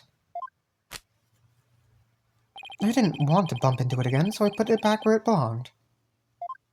Performances on stage can be viewed in the dressing room using that TV. Using that TV? That's right! It's a closed-circuit monitor that shows the stage. Crime scene report updated in the court record. Contains photos of the victim's signing messages clearly includes additional info. Okay. I see. The victim was making soba noodles from scratch in the dressing room. The room is covered in soba flour. There are 2 drink cans on the fridge. The TV can be used to monitor the stage from the dressing room. Now what? I can't find anything else out of place. And I still haven't gotten the noise level down to 0 yet.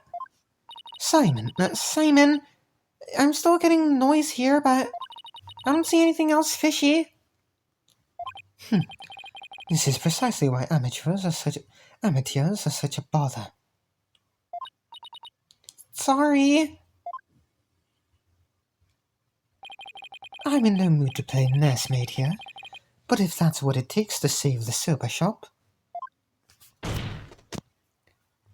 Hoi, Uendo. Here's a curiosity for you. This table Master Tornado is slumped over looks like it was moved. Did you happen to bump into it while you were moving the TV back? Oh my! Yes, you're right. The TV hit the table and Shisha's body moved with a jolt. That's when I first realized that Shisha was dead. You look a bit happy about that. Oh, but how scared I was. I see. Thank you. We're finally getting a more precise picture of how the body was discovered. But I'd wager you'd need to put the spurs to, Wendo. Just a trifle longer. Right! I can't keep asking Simon to bail me out of this one. Out like this. It's time for me to regain my footing and really stand on my own. Wendo, what you said just now about discovering your master's death. Could you please describe all of that again for the court in detail? Alright. But before you do, let me just plug in the latest information.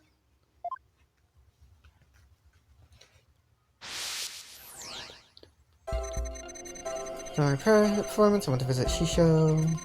Called him from outside the room, but he didn't reply.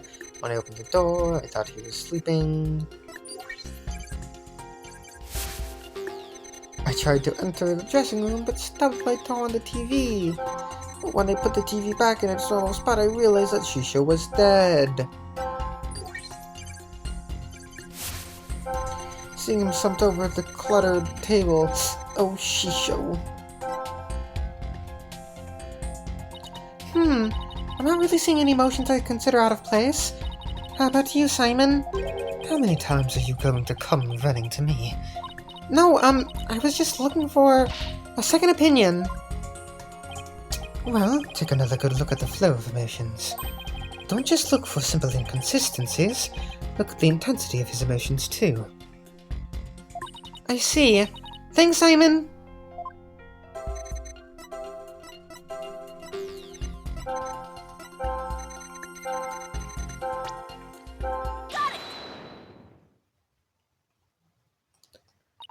That's odd.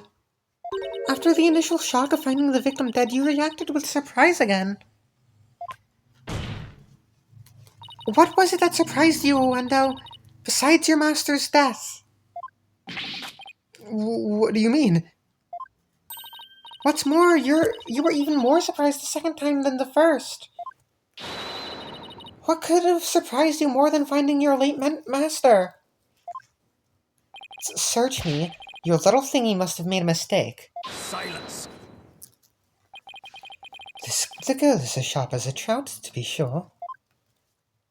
But her ability to hear people's emotions is absolute. Now get to remembering, Uendo. What was it that surprised you? That was a compliment, right? Well,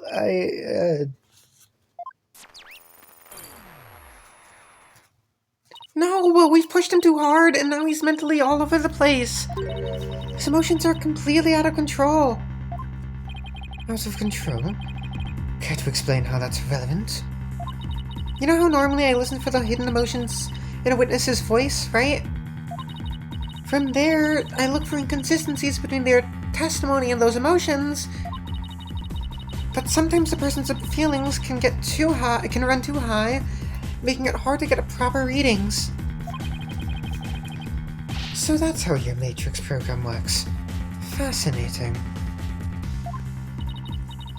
Ordinarily, it's just one emotion that runs out of control. But it seems there's more. There's nothing ordinary about this time. I...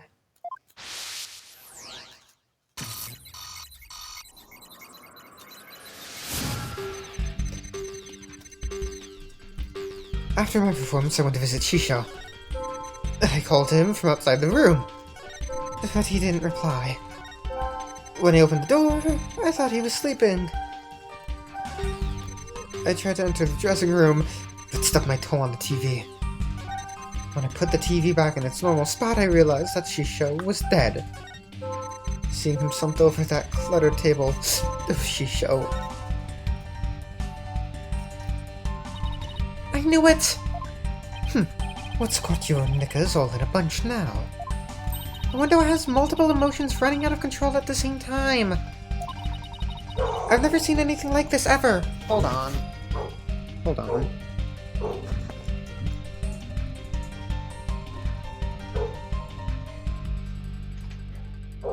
Right back.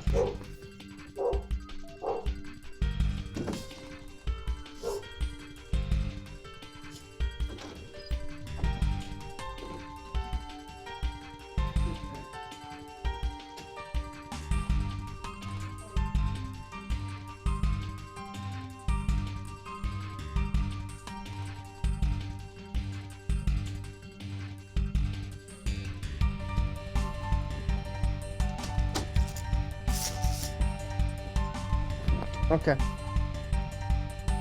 Sorry.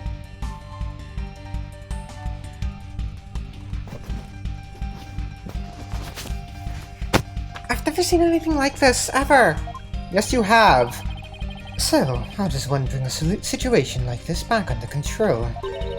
I'll have to find the root cause of this tangled mess before I can treat him. If I can identify what is causing this emotional rampage, then I can touch probe to dive in further.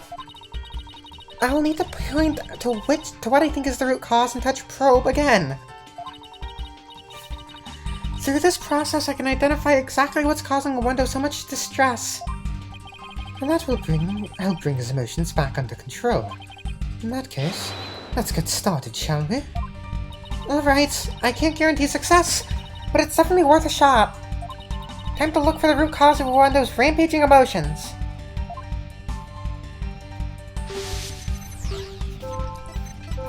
I just want to see what's gonna show here. What could be the root cause of his out-of-control emotions? Having trouble, are we? Duh, I can't find the cause of his distress. Isn't it obvious? It's that bloody question you asked. That's what pushed him over the edge, remember? Hey, you're right!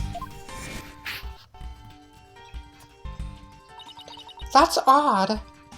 After the initial shock of finding the victim dead, you reacted with surprise again. What was it that surprised you, Uendo, besides your master's death? What do you mean? Simon's right. The answer to my question is what sparked this madness. 2, 3, 4.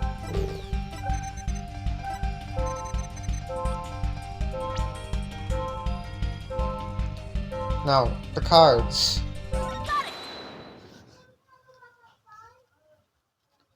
I get it now. The cards were the root of it all.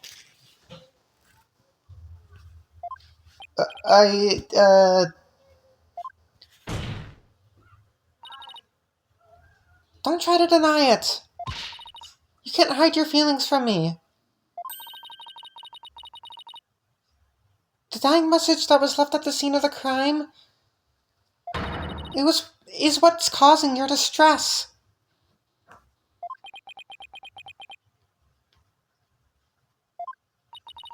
And if the dying message was the cause of all those feelings, then that means the phrase Owen Forth must mean something to you.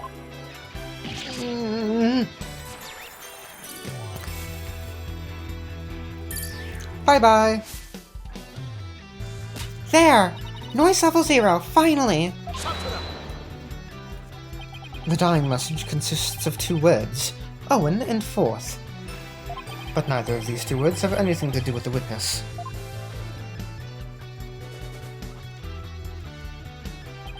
This topic warrants no further argument. Sure, there may not seem to be any direct connection between a window and the message. For now, but why don't you wait and decide what's necessary after you hear my theory? I trust you've hit upon something, Athena. Yep, if my theory is right, we can finally solve the case of the window and the mysterious Owen Forth. Well, go on then. I can already tell this promises to be interesting. Now, please share your theory with the court, Miss Sykes. There was something puzzling to me about Windows' out-of-control emotions just now. Namely, that there were 3 distinct reactions present. I had never seen that before, and I wondered how it could be possible. Is there a conclusion to this meandering musing of yours? Hold your horses, I'm getting there! So, could a person flip between 3 distinct emotions of such intensity like a switch? In the end, I concluded that it just wasn't possible.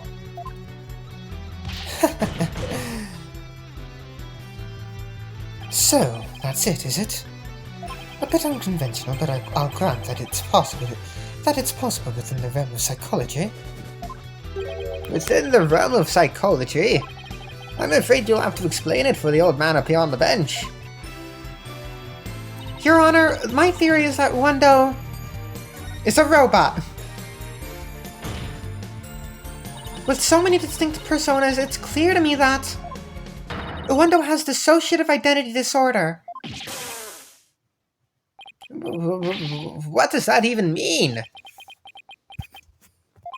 Your Honor, the defense would treat this trial as a child's jest. Multiple personality disorder? Preposterous proposition indeed. Would you not agree, witness? How did you know? How did you figure it out?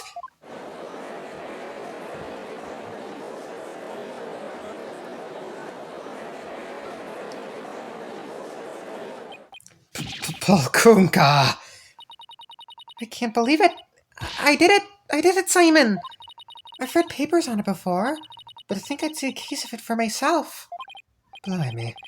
Rakugo artists tell stories as different characters, but as different personalities. Hey you, lawyer girl. You got a problem with us, huh? No, no problem at all. This is all very hard to believe, but now that we've established that the witness has multiple personalities, could each of them please introduce themselves to this court? Wendo Tornado. I'm a Rakugo artist. Rakugo storyteller. As you know... Wait, no. Sorry. Wendo Tornado. I'm a Rakugo storyteller, as you know. Hello, everybody! Patches, the friendly jester here.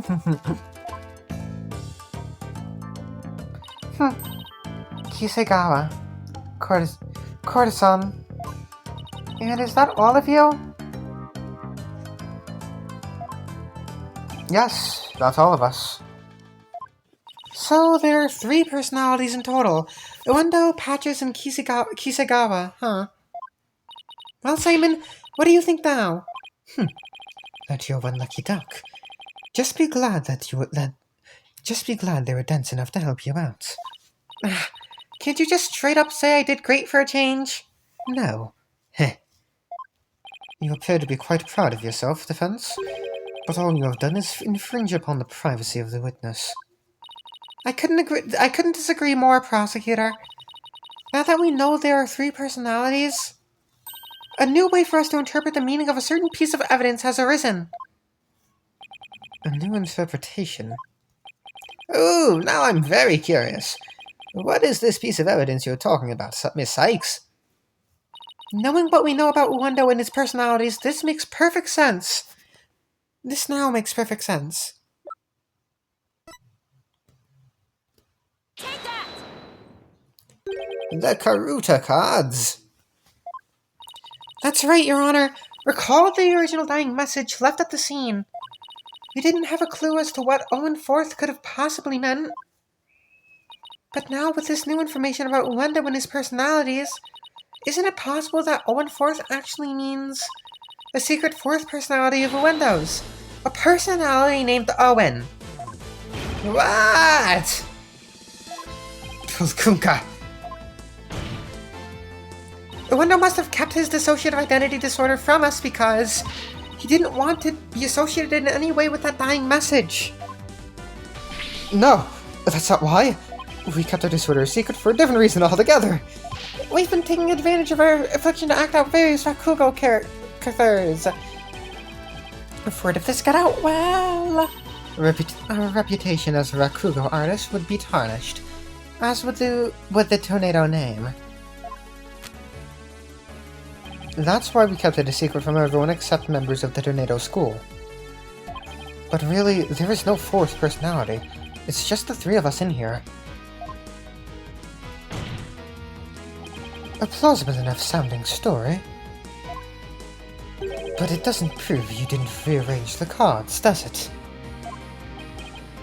But... I will concede that it is highly likely that the witness rearranged the cards. Is Prosecutor Sadmati actually agreeing with us? However, is it not also possible that the accused killed Master Tornado?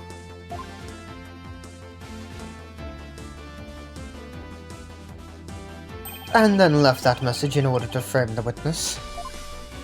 And upon noticing the cards when he found the victim's body, Uendo rearranged them. Silence.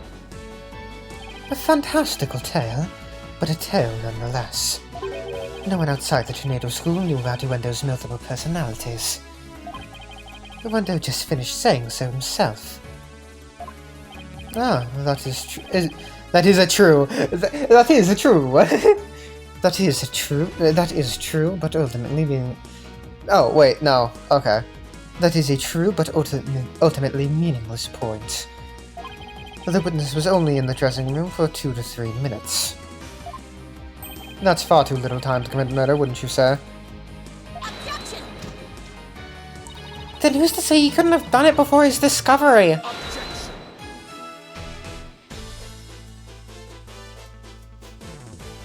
Ah, that spring chick memory of yours. Have you already forgotten Prosecutor Blackwell's testimony? Simon's testimony? Oh. Gary escorted me to the dressing room. But we heard the sound of Rakugo being performed from within. Thinking the master was rehearsing, we decided to wait in the hall until he was done.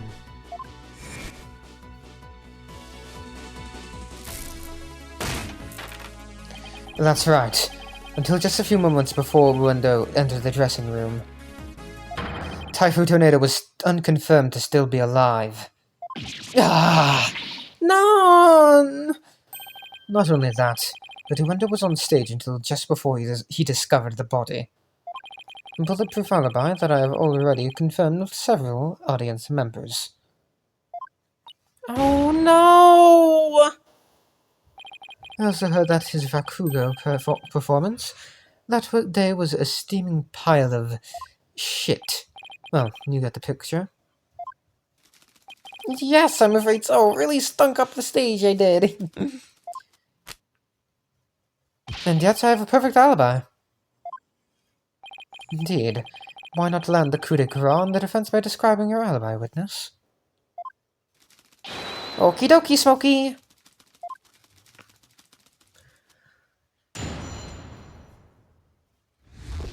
Okay, I lied earlier. I'm gonna take another break. Because fuck you. I mean... no, not fuck you. I'm just tired.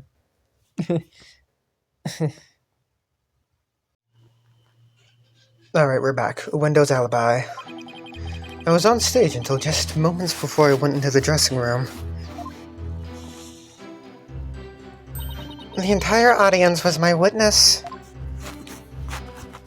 But my performance was a huge bust. Not a single soul laughed. I'll never be able to live down how terribly I bombed during that very important show. Uendo was on stage before he found the body, so he could not have committed the crime. It is time to let it all go, defense, and move on. I hate how... Stop saying that line. He has a few phrases that he constantly says, and I hate it. I hate it so much. The only other prosecutor who has an issue like that is Franziska, but, like, that's addressed, kind of. Also, it's just funnier, because it's just one word, with her saying foolish.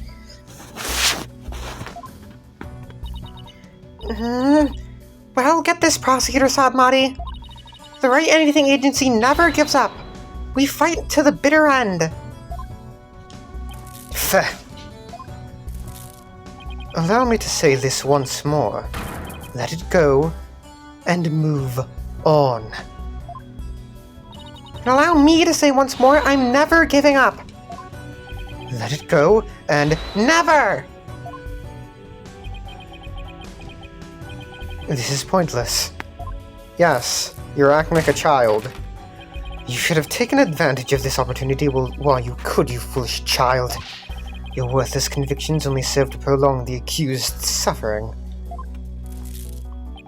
If words will not sway you, then perhaps pain will. Stop attacking me! Oh no, anything but this?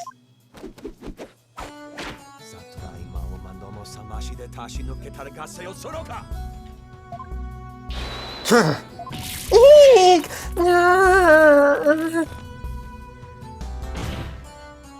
What's the big idea, Prosecutor Sadmati? Your Honor, arrest that man. Have this man arrested immediately. That was but a small dose of punishment for your misguided convictions. Are you now a bit more inclined to give up, as instructed? As if! In that case, you must require another dose. Not bloody likely. I don't give two flips about your belief. I don't give two fucks about your beliefs. But if Sykes-Stoner were to submit to you here, they won't be able to eat good soba anymore. That's right! For Mr. Wet's future and Prosecutor's black old stomach, I will never give up. You will rue those words, defense. Of that I can assure you.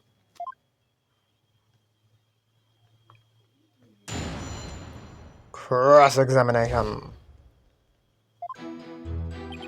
I was on stage until just moments before I went into the dressing room. Hold it! How can we be sure it was you who was on that stage? Are you asking whether it could have been some imposter? I guess so. Unlike a big arena, a Rakugo theater is a cozy little place. It would be hard to fool an audience in such an intimate setting, don't you think? Yeah, I guess you're right. Good. I'm glad we could clear that up, because I guess you could say... I don't think I ever looked at these fucks' profiles. Geiru Tornado, age 34, balloon artist and a master senior disciple. She has... Okay, I read hers. I don't think I read Owen's. Wendo Tornado, age 28, a Rakugo storyteller and junior disciple after Geiru. He has less experience than Geiru, yet he's become higher ranked than her. The entire audience was my witness. Was there anything special about the stage or your performance that you can tell me? For example, were the lights dimmer than usual? Were there any problems or accidents? Not a thing. Everything was the same as always. Mr. Prosecutor, you questioned the audience, didn't you? Yes, of course. Apparently nothing seemed amiss to them except, well, one small thing. One small thing? Oh, it's so embarrassing. I tried my best. Really, I did. But my performance was a huge bust. Not a single soul laughed. Do you have any idea what went wrong? I'm not sure if it was my performance or if it was just that particular audience. Or maybe it was the story I picked. But every entertainer knows that this kind of thing happens from time to time. I guess that makes sense. Still, I wonder how he could have flopped out of his own commemorative show. Maybe I should dig into things a little more? How many people were there in the audience when you were on stage? Well, let's see. We drew a full house, so... I think there must have been 50, maybe 60 people in the audience. That's quite a lot, isn't it? Exactly! I dropped a big sneaky bomb in front of all those people. It was a catastrophe, I tell you. I was sweating buckets from start to finish. That sounds exactly like how Apollo performs in court sometimes. I see. Thank you. As for that statement, Your Honor, I'd like to... Your Honor, could I please have that last statement added to Owendo's testimony? Very well. I think there must have been 50, maybe 60 people in the audience. Never be able to live down how terrible I bombed during that very important show. Excuse me for asking, but do you bomb like that on a regular basis? Well, aren't you a regular rude daisy? Do you really think a Rakugo artist who regularly bombs would get promoted? In fact, I'm known as the Tornado School's whirlwind of laughter, I'll have you know. Is that really true, Simon? That nickname is a bit of a travesty, if you ask me. But his Rakugo is solid and well received, yes. I see. But yeah, Whirlwind of Laughter is a big old stink bomb of a name, isn't it? Ooh, what a relief! I thought it was just me. You're making him sad. Leave him alone. I mean, the Whirlwind of Laughter is great. Funny stuff. I'm glad you like it. I think there must have been 50, maybe 60 people there. So there are about 50 to 60 people at the theater listening to your Rakugo? And not one of them laughed? That's right. Everybody was just staring in silence at me. It was simply awful. Yikes, that does sound awful. But with an audience of that size, is it even possible for not even one person to laugh? What are you trying to say? I'm saying, are you sure there were even people in the audience? After all, no one would be laughing if there was no one there to begin with. Of course there were people in the audience.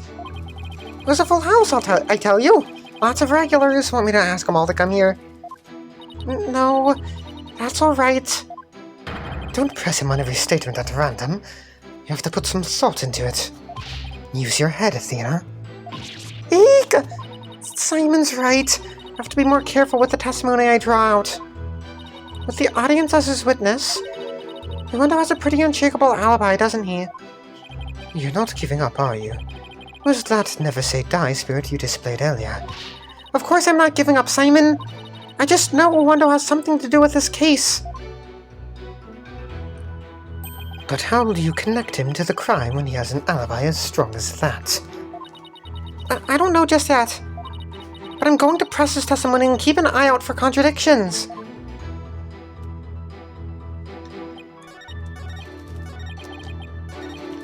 Here.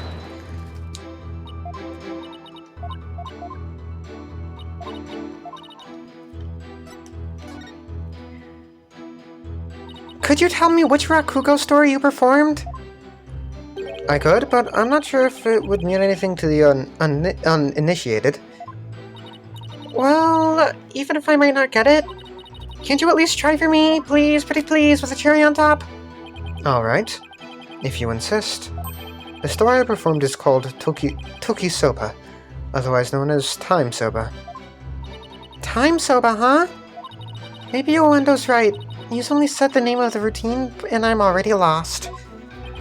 Ah, so you performed Time Soba, did you? What? You know what, Prosecutor Sadmati? In the course of my studies last night, I became familiar with a number of stories. I must say, defense, you would do well to prepare better for your next trial. Simon, what's Time Soba about? Look it up yourself. Allow me to give an overview. The story takes place on a winter's night. A man orders a bowl of soba at a street stall. How are you doing, sir? What can I get for you? I see you've got seaweed-topped hanamaki soba mixed with I'll have a bowl of shipoko, my good man. If it's yours coconut, isn't it? But there's nothing like a hot bowl of noodles and soup to warm the river. You know it, sir. One shipoko coming right up. So, how's business? Not so great, sir. Is that so? Well, that's great, because things can only get better from here, right? Wow, prosecutor! The customer talks on and on like this. Finally, when he is done eating, he goes to pay for his soba. So how much do I owe you? That'll be 16 mon, sir. I see. Sorry, but I only have small change on me. I'll count the coins into your palm, so can you hold your hand? 1, 2, 3, 4, 5, 6, 7, 8. Hey, what time is it? It's 9, sir. 10, 11, 12, 13, 14, 15, 16, thanks. And bye. Very well done, Prosecutor Sadmati. That was excellent. Huh? I don't get it. What was so funny about that? Don't you see? The customer paid with coins, counted them out one by one. Then, just after counting 8, he asked about the time. And the soba vendor answered with 9.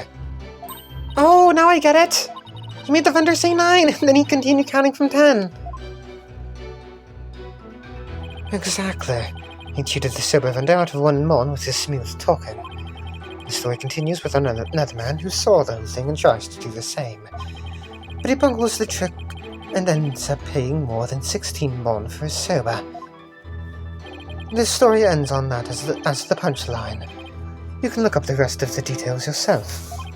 Or I'm sure Prosecutor Sadmonk over there would love to perform it for you after court. So basically, it's a story about a man cheating on his soba bell. That's kind of petty, isn't it? Is that really all you have to say about this classic story? Time soba is such a well-known staple of Rakugo that the skill of the artist is... Fine. So you studied a lot. Okay, I don't know why, but that objection sounded so different. But we haven't the time for a lecture detour right now, Prosecutor Sadmonk. Ah, I wanted to hear a little more, but I suppose it is off topic. Getting back to the matter at hand, Miss Sykes, the witness, stated that the story I performed is called Toki Soba, otherwise known as Time Soba. Would you like to add the statement to his testimony? Should I have that statement added to the testimony? Yes, Your Honor, I'd like to have it added. Very well. The story performed is called Taki Soba, otherwise known as Time Soba. The story where a man cheats on his sober bill, right? Why do you think it didn't go over well? Well, I suppose I was a little nervous. It's a lot of pressure when you're the star of such an important show, you know? You nervous? I thought you'd be all calm and collected, but I guess even you can get stage fright, huh? I wanted so badly to live up to the great name of Uendo that I inherited, but I guess I overperformed a little this time. What the fuck? Controller. Wait, Uendo was the stage name of a former member of the Tornado School, right? That's right. The name belonged to one of Shisho's former disciples who died of illness at a young age. With the weight of a new name like that to carry on your shoulders, I can see why you were feeling the heat, just like me. I'm carrying the weight of my entire agency on my shoulders right now. In that case, can I count on your sympathy and have you go a little easier on me? With the audience as his witness, okay.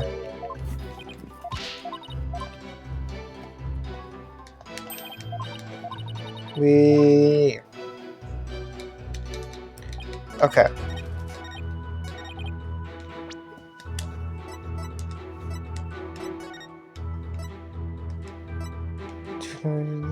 No, not that. Invitation. Inside the envelope. So, huh. Objection! Uendo, isn't there something odd about the routine you performed? Odd? No, I don't think there's anything odd about it. But that's exactly what I find odd. The fact that you don't think it's odd. Objection! We are discussing the witness's alibi at the moment, defense. The show's program is completely irrelevant. Objection! That's where you're wrong, Prosecutor Sadmati. The reason being, it contradicts the statement the witness just made. Uendo, do you know what this is? No. What is it?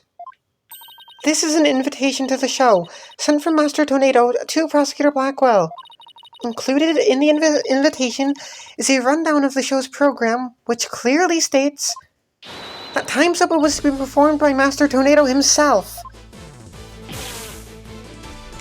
No. Uendo, why did you perform the routine your master was scheduled to do? Well, you see, the reason for that is... How do I say this? You see, let's say it was a prank. That's right, it was just a little joke, you see? I was trying to surprise Shisho by performing his routine before he did. It's a fucking lie. I don't know if I buy that. Was doing the victim's routine really just for laughs, or... Hey, didn't Simon happen to hear Time Supper coming from the dressing room? During Uendo's performance on stage? It seems like too much of a coincidence. Wait, can it be? What's the matter? You look like a hen with a dozen eggs to lay. Stop comparing me to birds! Then cease this bird-brained timidity. If something has occurred to you, then lay it out for us already. Don't breed resentment in those watching your performance. Okay. I don't have a ton of confidence in this theory, but here goes. It looks like Uendo's alibi checks out, Your Honor, but even though he was on stage at the time, he may have been trying to obfuscate a crucial detail about this case. Are you referring to the silver bill the man tried to skimp on in the witness's story? I'm not talking about the Rakugo story, Your Honor. Oh, I'm sorry, but then what are you talking about, Miss Sykes? What Uendo may have been trying to deceive us about was... Time? Uendo tried to deceive us about the time of the victim's death. What? Eek! Objection! What's gibberish? Prosecutor Blackwell even testified to the time of the victim's death. I know, but he only testified that way because he and Geiru had been completely taken in. You mean by the sober bill thing? Would you please forget about the story for a second, Your Honor? I was deceived. No, I was deceived. Pray tell, how did Uendo manage to deceive two people while he was performing on stage? That's easy! All he had to do was use a certain prop in the dressing room. Oh, and what might that be? The prop Uendo used was... that. The TV was used to view what was happening on the stage. Prosecutor Blackwell, when you came to the dressing room, what was Uendo doing? He was performing time server. Ah, blast! Could it be? Yes, it could, and it was.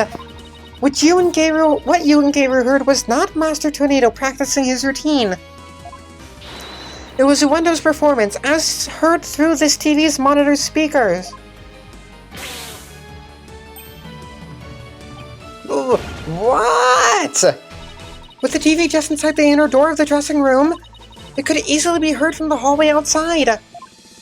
And because we knew that Master Tornado was scheduled to perform Time Server, we were easily manipulated into thinking he was still alive at the time rehearsing. Yes, your knowledge of the day's program is why the two of you could be fooled this way. Simon, did the voice you hear belong to Master Tornado? The door's in the way, I couldn't tell exactly who the voice belonged to. But because I heard Time Server, I just assumed it was Master Tornado. I can't believe I was taken in by such a simple mind game. All of that is mere conjecture. Where's your proof, defense? Uendo moved the TV back when he discovered the body. After all, he couldn't very well leave it by the door, because then someone might figure out the trick he'd been playing. And there's one more thing about Uendo's actions that's suspicious. And that is... the fact that he flopped so badly on such an important occasion. What's so suspicious about that?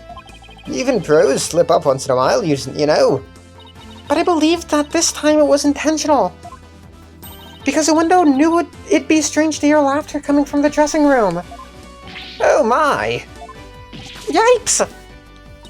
It's all just a bit too perfect to be sheer coincidence. Plus, if the voice Prosecutor Blackwell and Geiru heard was due to Uendo's scheming, then the victim's time of death could have been earlier than 4 p.m. In other words, Uendo could have killed Master Tornado himself. We've got you by the stems now, Uendo, so you'd better confess everything.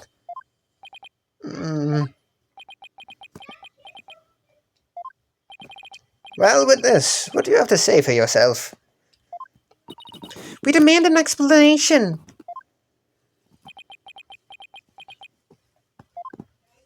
Uendo! I confess. I tampered with the crime scene.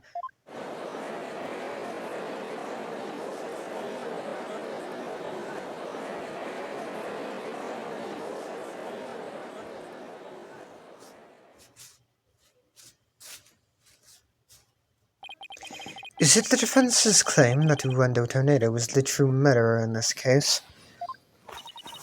If he tampered with the crime scene, then we have to at least consider him a suspect. Hold it. Hold it. Now wait just 1 minute. Yes, I admit to messing with the dressing room, but I didn't kill Shisho. Then why did you tamper with this crime scene? I refuse to answer that question. What?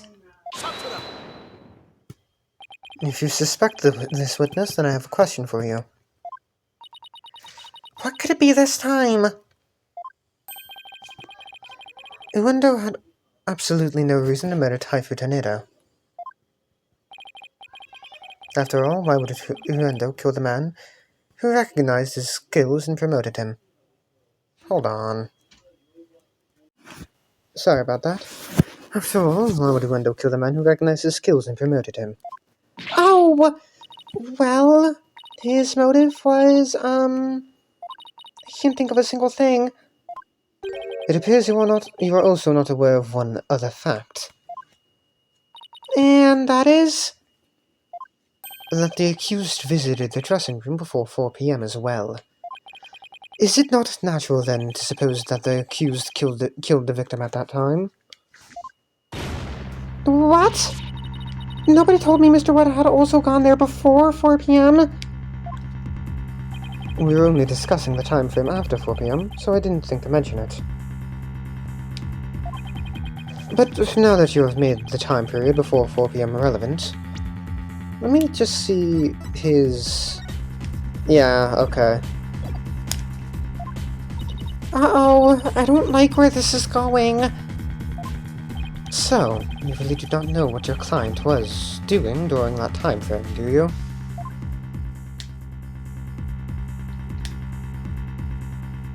Well, it was all very sudden, and, why did you wait until the very last second to contact me, Simon?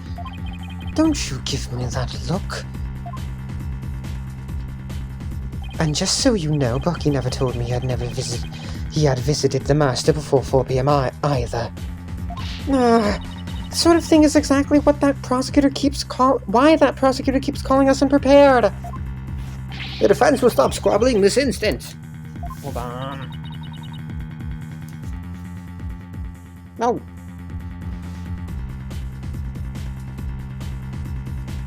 Okay.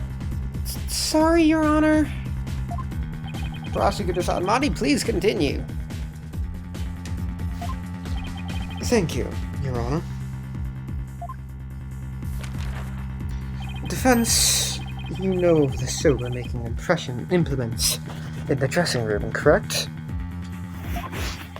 Is he talking about the equipment for making soba noodles?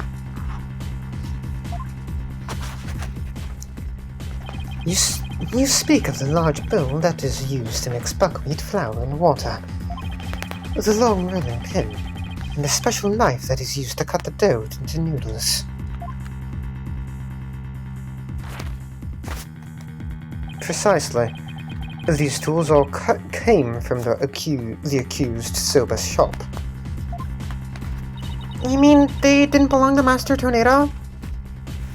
Mr. White had visited Mr. White had visited the dressing room to give the victim a soba making lesson. And that visit was before 4 p.m. I'm afraid that after the accused kneaded the dough and made those noodles,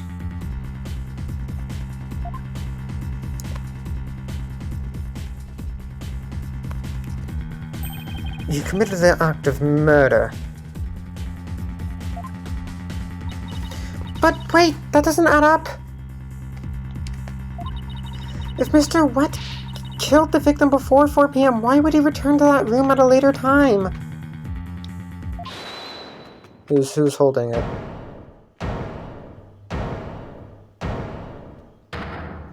Hold it. What soba? You're kidding caboodle when it comes to noodles. Oh my. I am Miss Chickadee. There you see me. The reason I went back is cause Master Tornado ordered uncooked noodles. Mr. What?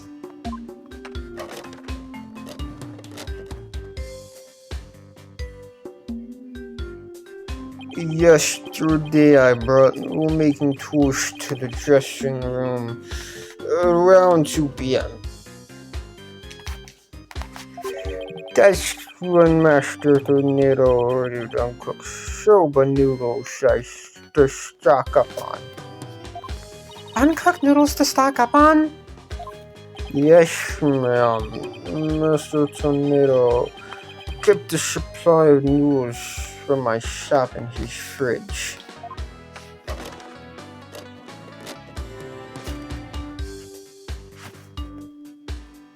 He only had one serving left, so I went back to my shop to get more. One serving of noodles in the fridge? But I thought the fridge was practically empty. Anyway, the whereabouts of the missing noodle isn't all that important now. You ran to me and Gary when you came back to deliver the uncooked soba, correct? That's right, Shiny. I made time out of my busy day to deliver him the noodles.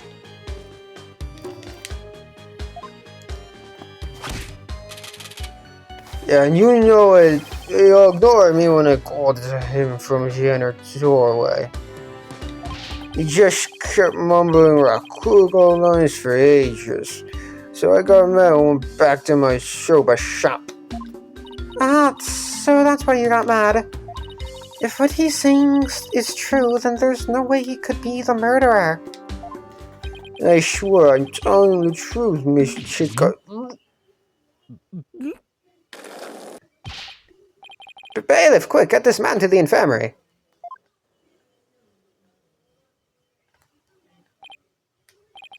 Well, I dare say he's quite a handful. Your Honor, please accept the statements Mr. Wright made just now into evidence. Objection. I believe the accused's statements about going to the room at around 2 p.m. is true. If what falls within the victim's estimated time of death. That opens up the possibility that the crime was committed between 2 and 4 p.m. That's some critical information. Yes, Your Honor. But other than that one point, Mr. Watt's statements are dubious and without proof. Objection! But they are the words of the defendant himself.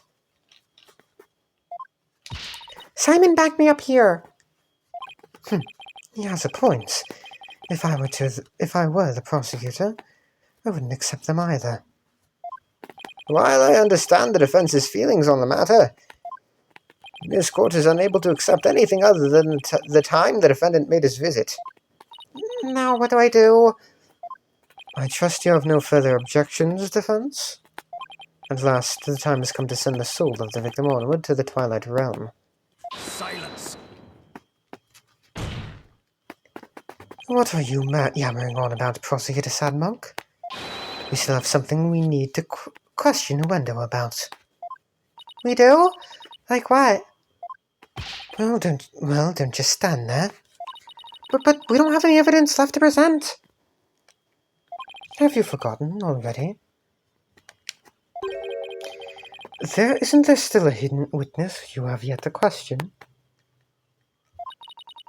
A hidden witness? Oh, that's right! Your Honor, there's still one more issue we haven't finished discussing yet. Oh, and what is this bit of unfinished business? We haven't finished discussing this issue related to Wendo. We still have to discuss the possibility of a fourth personality, the one named Owen. Are you suggesting that this fourth personality of Wendo's might be the true culprit? Jeez, not that again. I told you we don't know anything about this Owen. Look, Wendo, I know you don't have any motive to kill your master, but this Owen may have one for all we know. Come clean now, Wendo. You've got another personality stashed away, haven't you? Please tell us everything you know about Owen. That's enough. The witness has already stated that he knows not of any Owen character. Bravo! You tell him, Mr. Prosecutor! Hey, Patches. If you claim you don't know Owen when you really do, that's tantamount to perjury. If you want to exercise your right to remain silent, however, well, that's a different story. Do not listen to the depraved prosecutor, witness. You will be tainted with his evil. Do you have any idea how dark and cold a prison cell is? I exercise my right to remain silent. What's this now? Changing horses in midstream, are you? Shut up! I will remain silent, that's it. Patches, you fool, you stay out of this.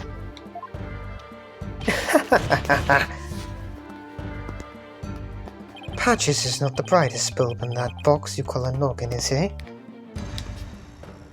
The fact that he switched from I don't know any Owen to I will remain silent is proof that he does know about Owen.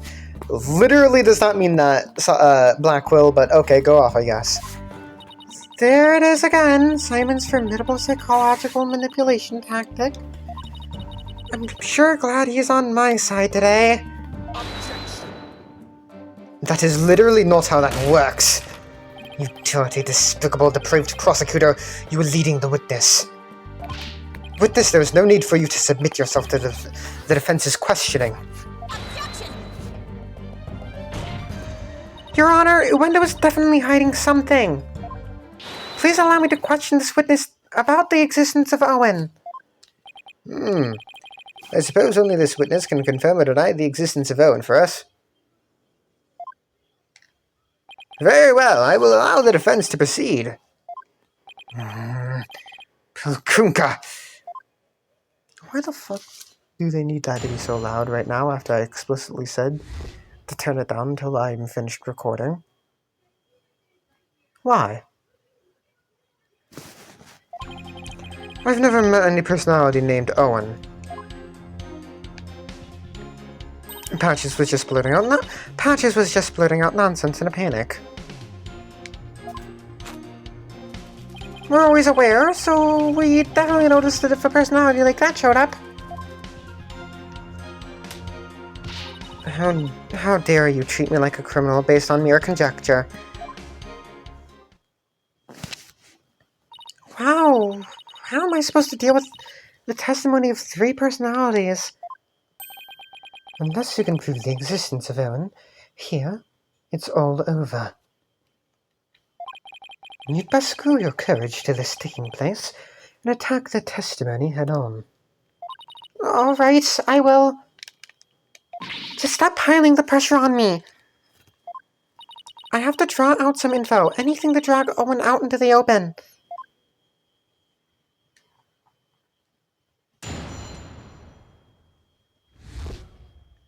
About Owen. I've never met any personality named Owen. Hold it! Matt, huh? Is that how you experience each other? Like people meeting on the street? Well, it's more like all 3 of us are always here. And the personality that's most suited to the moment is the one that comes out. So when you're out, Wendo, what are the other 2 doing? Well, we never know when our turn will come, right? So we stand by and listen. So that means all 3 of you share the same memories. I never really thought about it, but I guess that's right. I see. Thank you. Please continue. Patches was just blurting out nonsense in a panic. Hold it! Patches, can I have a word with you, please? Why, hello, you rang. You said at first that you didn't know anybody named Owen. But then you exercised your right to remain silent. Were you afraid of committing perjury? Well, you see... I'll take over from here if you don't mind. Listen, I hate to say it, but Patches is about as smart as a sack of rocks. If you grill him with a bunch of high-faulting words, he's going to want to keep silent. I see. So, looking after loose-tongued Patches is your role, is it, Miss Kisagawa? Well, I don't know about that, but anyway. I do know that Patches was just flustered, and that's why he decided to remain silent.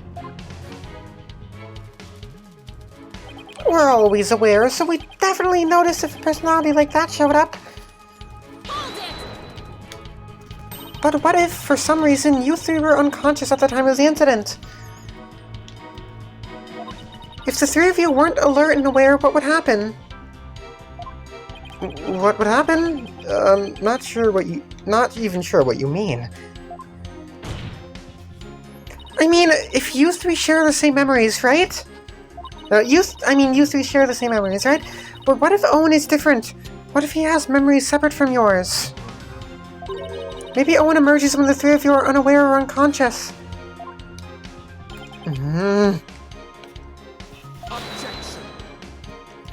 Instead of speaking as if this fourth personality is a foregone conclusion, I suggest you prove his existence first. Well, we've already seen 3 personalities. A 4th wouldn't be a stretch.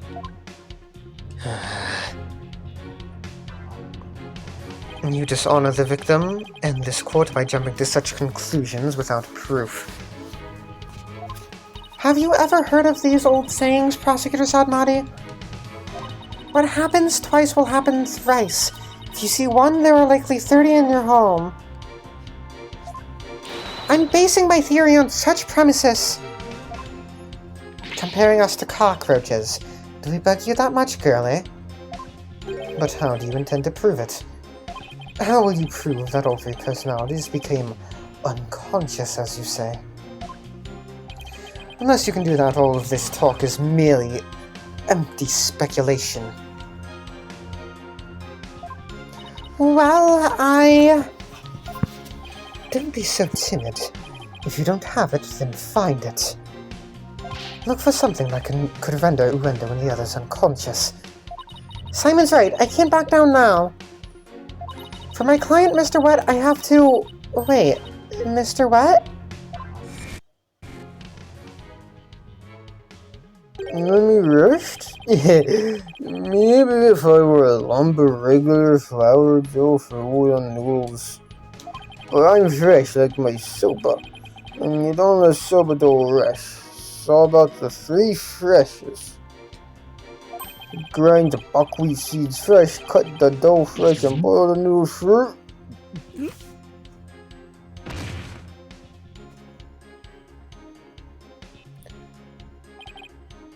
He's blacked out. I don't understand why the fuck my controller keeps not working. Mr. Wet, falling unconscious. Wait a minute, I think I've got it. Miss Sykes, do you have proof to back up your theory?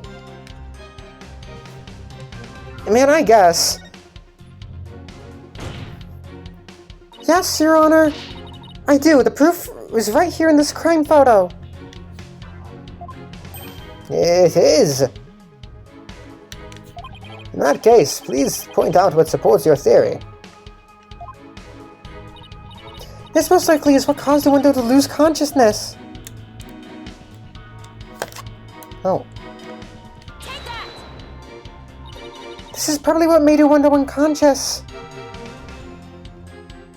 Ah, yes. The sake. And isn't it just like Master Tornado to pick a fine brand like Camel? Sake? Oh, you mean a rice wine. Hold it. Oh, please, don't call it rice wine. That's so unsophisticated. And it's not even wine. Silly girl. I must agree. You need to become more cultured, Athena. Tomato. It's made of rice it's made of rice and people get drunk from drinking it, right? It's called a sake. It's called sake. End of story. Fine, sake it is then. Ay caramba, everybody's so touchy about these things. I recall Master Tornado would often have a drink or 2 before performing. He said it made him more eloquent. Drinking too much of the stuff can make one lose consciousness, though. Of course. It is alcohol. And look! There are 2 glasses on the table! Uendo, I believe your master offered you some sake! And then, you must have drank too much and passed out! That's when your 4th personality, Owen, emerged!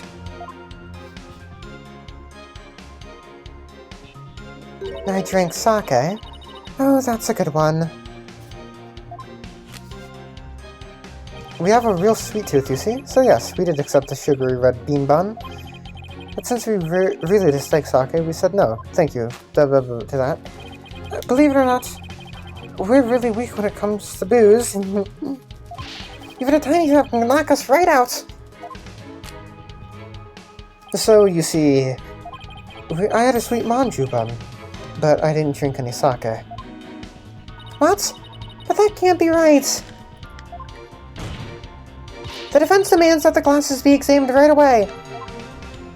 You amateur? Do you really think I had not already done so? Your foolishness is beyond the pale. Don't tell me! There was no trace of the witness having touched either of the glasses. Naturally. Right, of course. Miss Ice, would you like the witness's statement added to his testimony? Yes, please, Your Honor. Very well.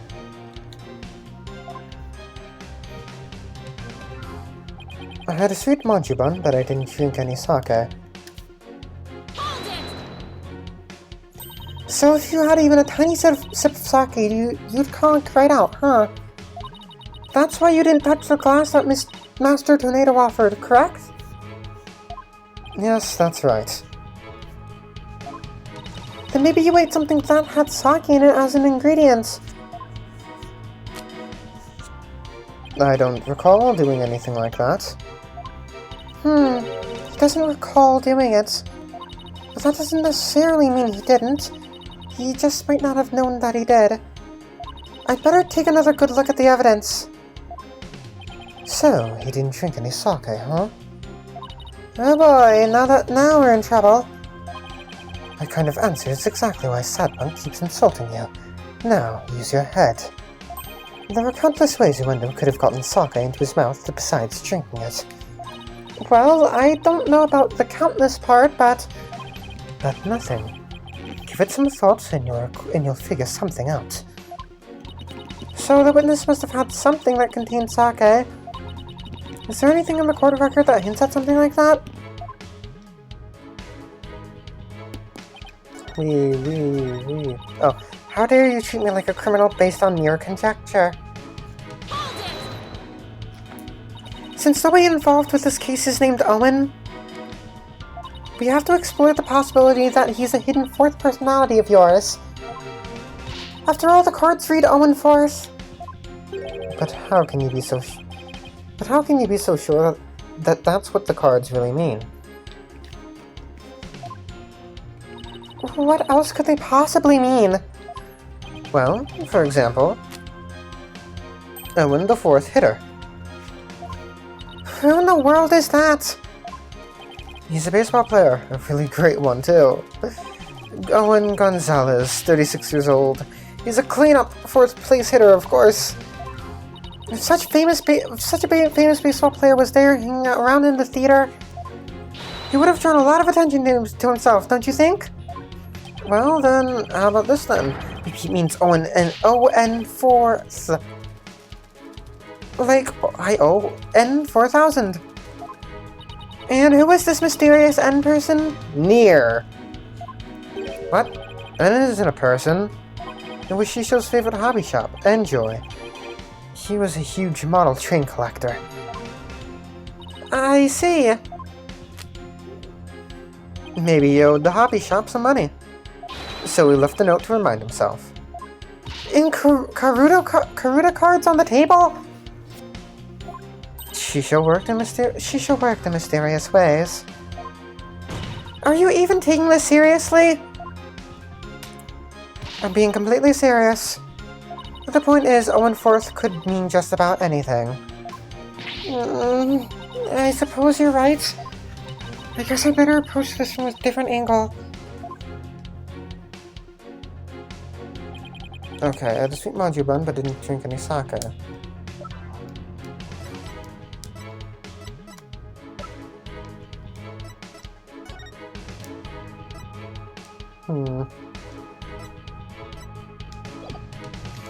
Okay, so do I present this on... Okay.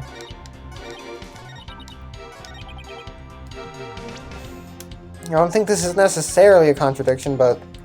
Objection! Oh, what? Knock, knock. Who's there? There's evidence in that statement. There's evidence in that statement? Who? They contradict each other, that's who. That's not even That's not even the proper call and response for a knock-knock joke.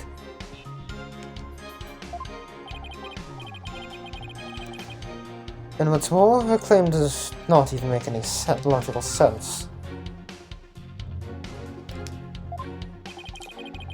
Your performance merits neither applause nor leniency, defense. Everyone's a critic. Cut me some slack. Okay, I guess not.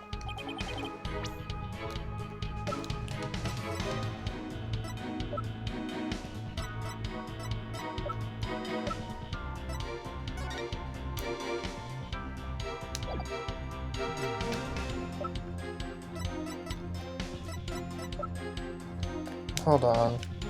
We saving, boys!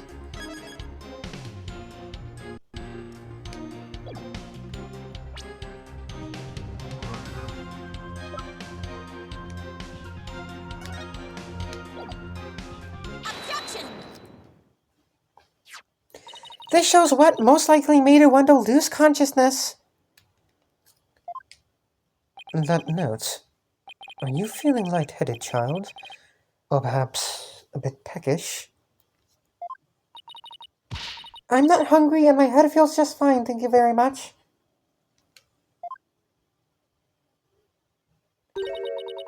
Look at the paper. Look at the paper this note is written on. Isn't there something familiar about it?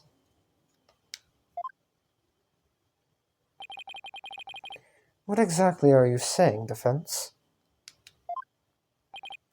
The strange design here reminds me of the paper from...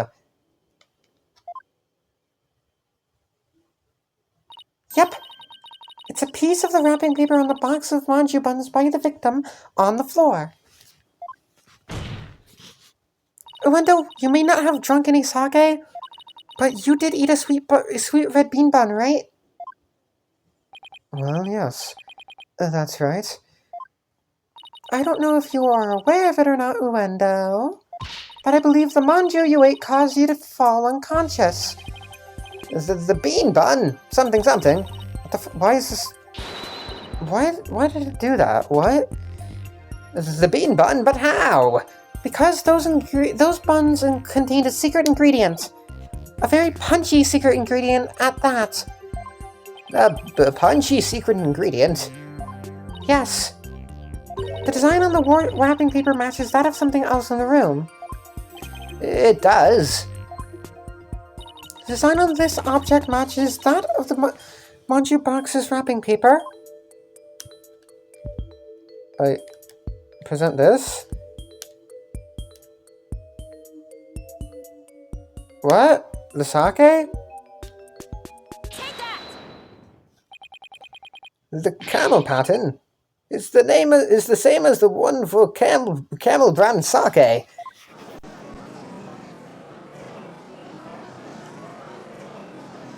So, just as Uendo said, he didn't drink any sake per se. But he did eat some. Impossible. Uendo had a camel brand red bean bun, which boasts a nice shot of sake as one of its ingredients. So, the defense is claiming that Uendo passed out after consuming a camel sweet bun, which allowed a fourth personality named Owen to emerge, is that correct? Yes, Your Honor, that's exactly what I'm claiming.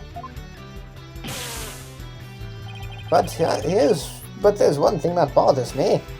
Wouldn't the alcoholic content of the buns evaporate as they are steamed? In order to give them a stronger flavor, some manju are specially made to retain as much of their alcoholic content as possible. What kind of lightweight do you think I am? Even I wouldn't pass out from eating a simple manju. And then how about we test that theory? What do you say, Your Honor? Seeing is believing, as they say. Very well, I will allow a test. Thanks, Your Honor. Simon, go buy some Kale Manchu on the double. Don't forget to get me one too, okay? Why must I? And while you're at it, Prosecutor Blackwell, you will get one for me as well.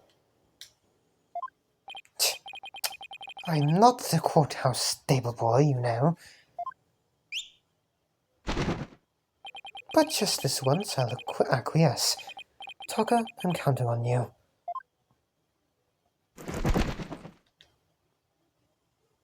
All of you had better pay me back. Oh, but I thought it would be your treat, Prosecutor Blackwell. What a shame. But now then, let us adjourn until the Manchu arrive by Carrier Hawk. Court will reconvene as soon as Tucker returns. Let's go. Do we go to the... Okay, no. Just automatic to be continued. Alright, well... Guys... Hi, Athena. I'm glad we get to see Athena here. Alright, well... I will see you all next time. When we finish Turnabout Storyteller, because it's a one-day trial. One-day case. Bye-bye!